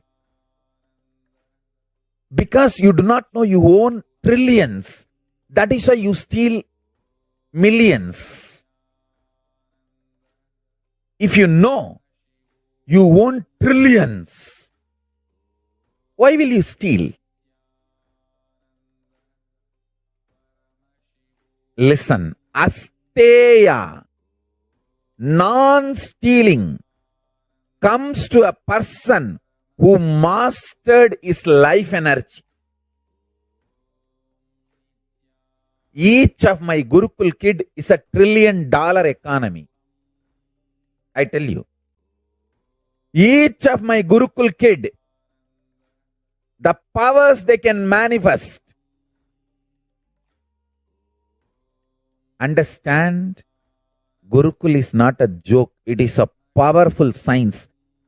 Especially, see, normally, one child plus one child is a two child. But in the Gurukul ecosystem, one child plus one child is 11. 1, 1. Not 1 plus 1. 1, 1, 1, 1, 1. If there are 3 child, it is not 1 plus 1 plus 1, 3. No. It is 1, 1, 1. 111. The energy multiplication. Because the ecosystem, understand, that is why Gurukul has to be with the ecosystem. I have always seen, whenever I download a power on one child, when the group sits, I can share that power on the whole group.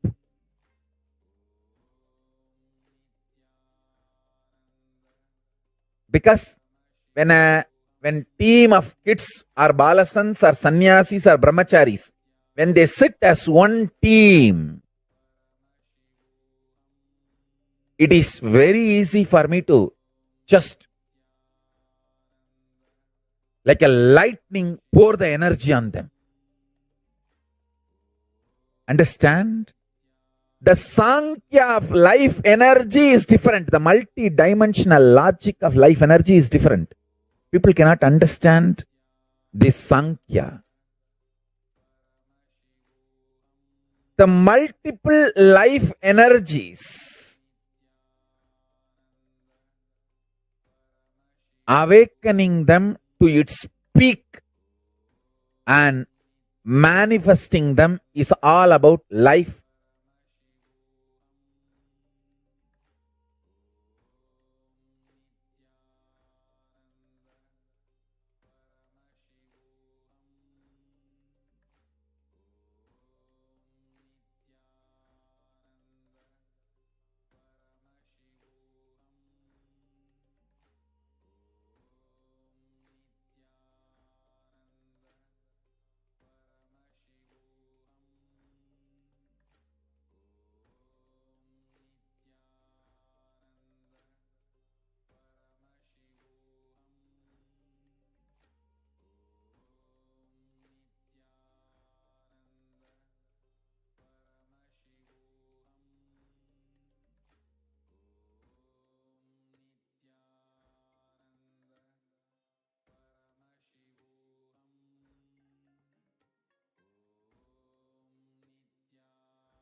Yes. So, despite the relentless attacks against the life, character, and image of the Supreme Pontiff of Hinduism, he goes on sincerely contributing everything he has for the world. And from the field of nutrition to education, from protection of religious freedom to the revival of indigenous traditions, the Supreme Pontiff of Hinduism has sincerely contributed in every facet.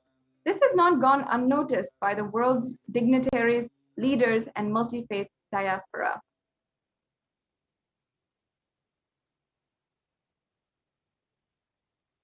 In fact, the revelations to the world by Devi PARASHAKTI from the 12th of May 2021, Devi PARASHAKTI says, came as Nijavatara. I am blessing you. Listen, people, listen. To do good to all of you. I have taken the form of Nithyananda and came down as Nijavatara.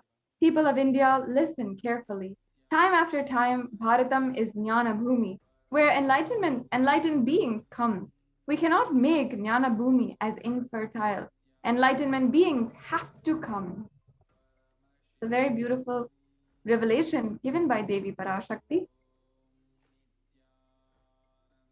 She says again, they'll have to live, it has to flower. Few hypocrites, because they are stuck in delusion, we cannot sacrifice the world.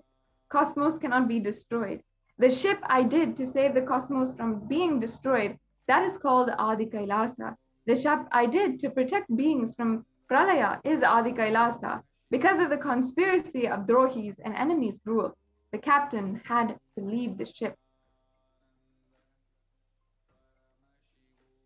Before 12 years, knowing the great deluge that is going to happen, all Aushadas, by this Guru Purnima, that Jnana Rasavadam, Navapashana is going to flower.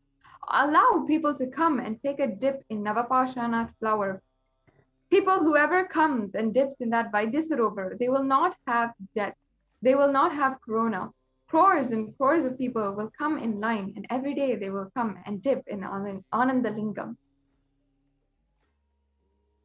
Listen well to my words. For India, I made ship as protection, the Nithyananda Navapashana Lingam and Vaidyasarovar. Go to Adi Kailasa. O Indians, listen. All those regretting losing Nithyananda Nijavatara, without confusion and without taking just as lip service, go to Adi Kailasa. Scores of people will come there looking for your help. Navapashana water, feast, and medicine to get health and protection and enlightenment, to protect India from the greatest destruction, I, PARASHAKTI, made this huge ship, and even if the captain is not there, ship is there.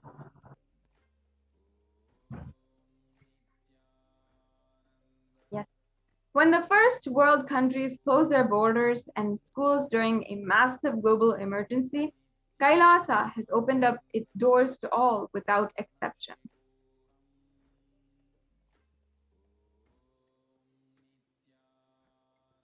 The free COVID care centers opened across India, in first primarily Adi Kailasa in Bidadi, Bengaluru, Salem Adinam in Tamil Nadu, Tiruvannamalai Adinam, Rajapalayam Adinam, Puduvai Adinam, in Pattanam Adinam, in Sirgapadi Adinam, Sripuram Adinam in Hyderabad, Madurai Adinam in Tamil Nadu, Avatipalam in Erode, Hosur Adinam, and Baroda Adinam in Gujarat.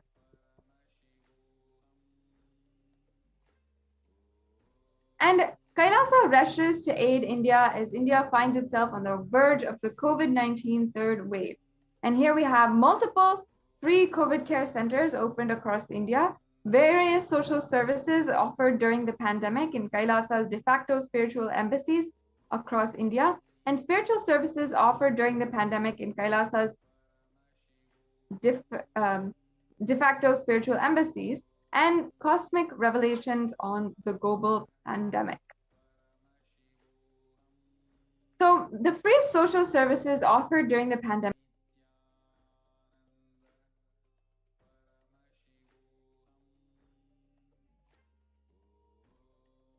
thousands.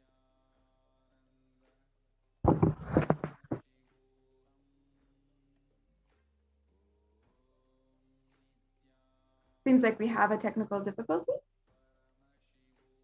We apologize to the viewers. Please stay tuned. We'll be right back with you.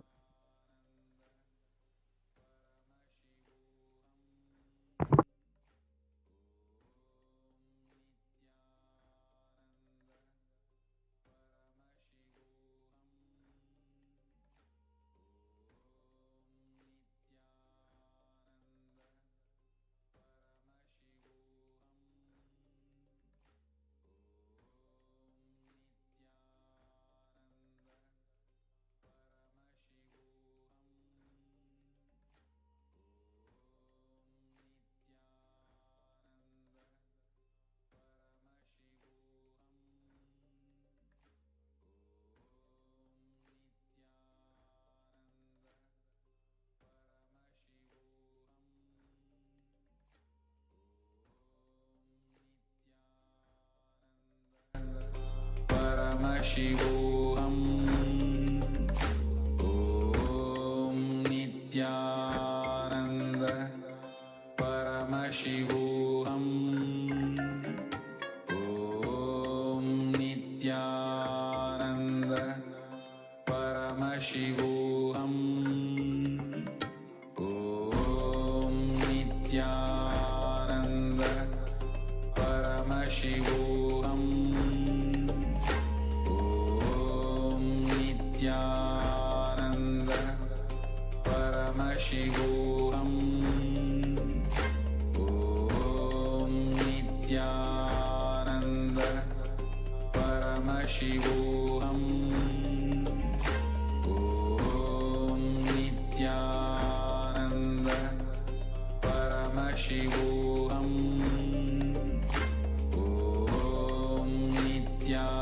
Om Nithyananda Paramashivoham. Om Nithyananda Paramashivoham. Om Nithyananda Paramashivoham. Om Nithyananda Paramashivoham. Om Nithyananda Paramashivoham. Om Nithyananda Paramashivoham. Om Nithyananda Paramashivoham. Om Nithyananda Paramashivoham. Om Nithyananda Paramashivoham. Om Nithyananda Paramashivoham. Om Nithyananda Paramashivoham. Om Nithyananda Paramashivoham. Om Nithyananda Paramashivoham. Om Nithyananda Paramashivoham. Om Nithyananda Paramashivoham. Om Nithyananda Paramashivoham. Of all human beings, Kailasa is responsible to provide that to all human beings.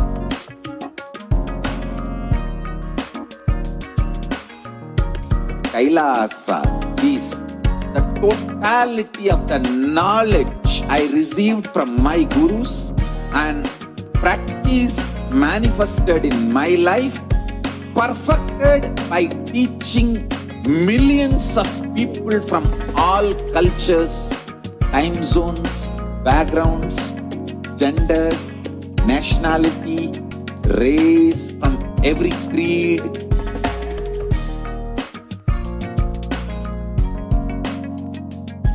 So this absolutely perfected knowledge available to you, served to you in your home without even you moving out of your couch, free of cost.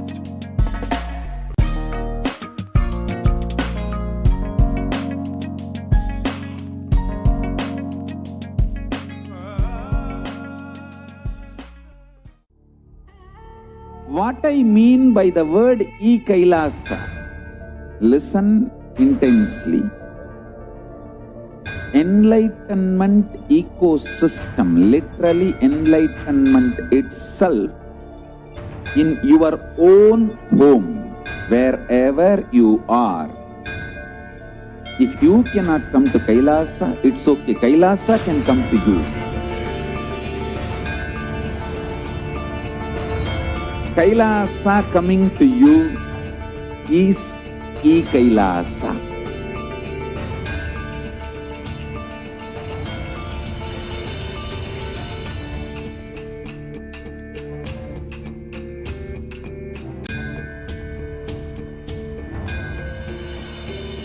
I will revive Hinduism. I am a Hindu revivalist, not by any revolution, but by evolution.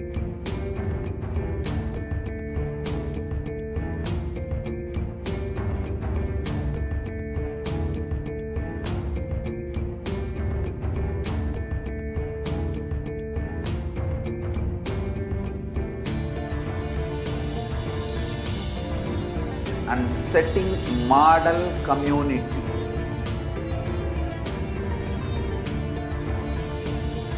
Kailasa, enlightenment ecosystems, Sarvanya Peethas all over the world.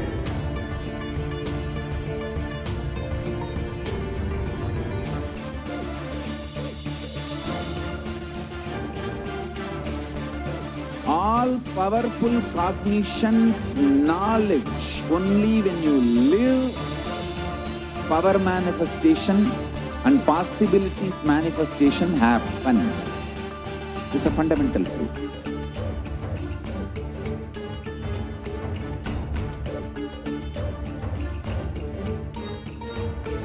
Hinduism cannot live exclusively as one sampradaya. No.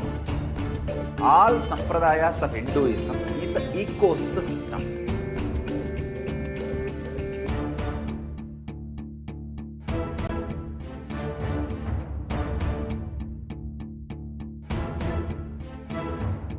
So don't keep quiet thinking that if one sampradaya is attacked, only that sampradaya is going to be affected. All of us are ecosystem.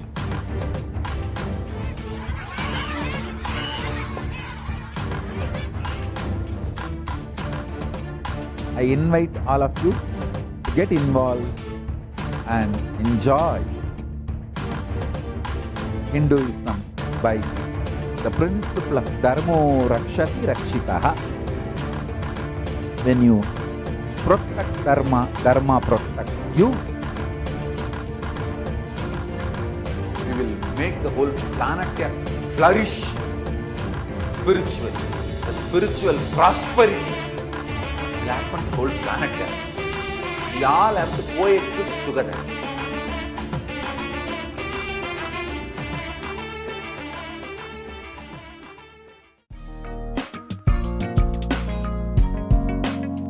We get you health. We get you ability to build beautiful relationships in your life. We get you direct spiritual support, and we make sure you become wealthy.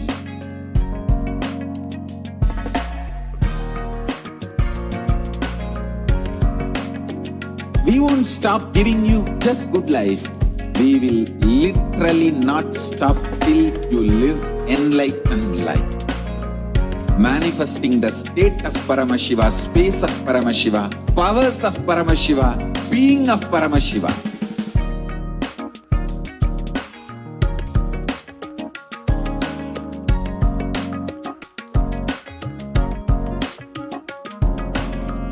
Whole world should become e-Kailashians.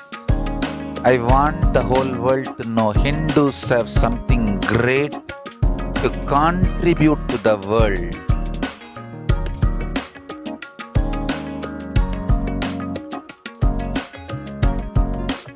We have something great to contribute to the world. Let us do that.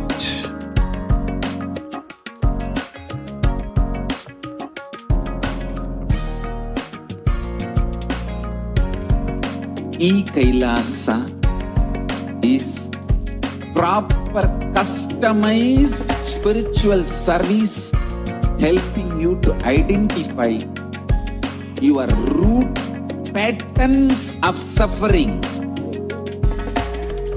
We have perfected the science of helping every individual from every cultural, religious, nationality background.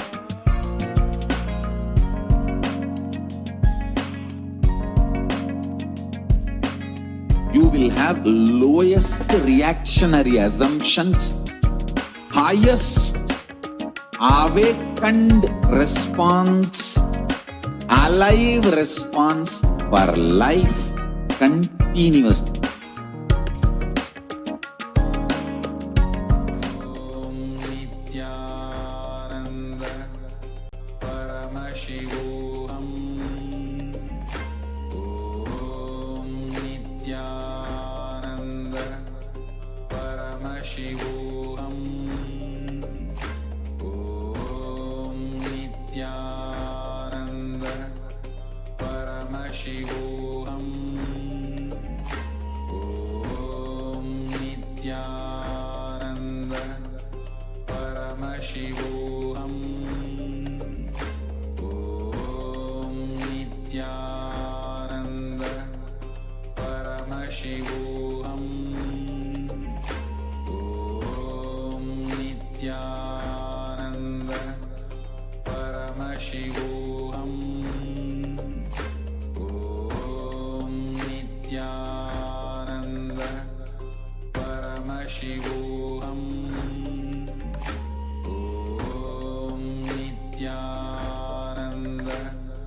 Paramashivoham. Om Nithyananda Paramashivoham. Om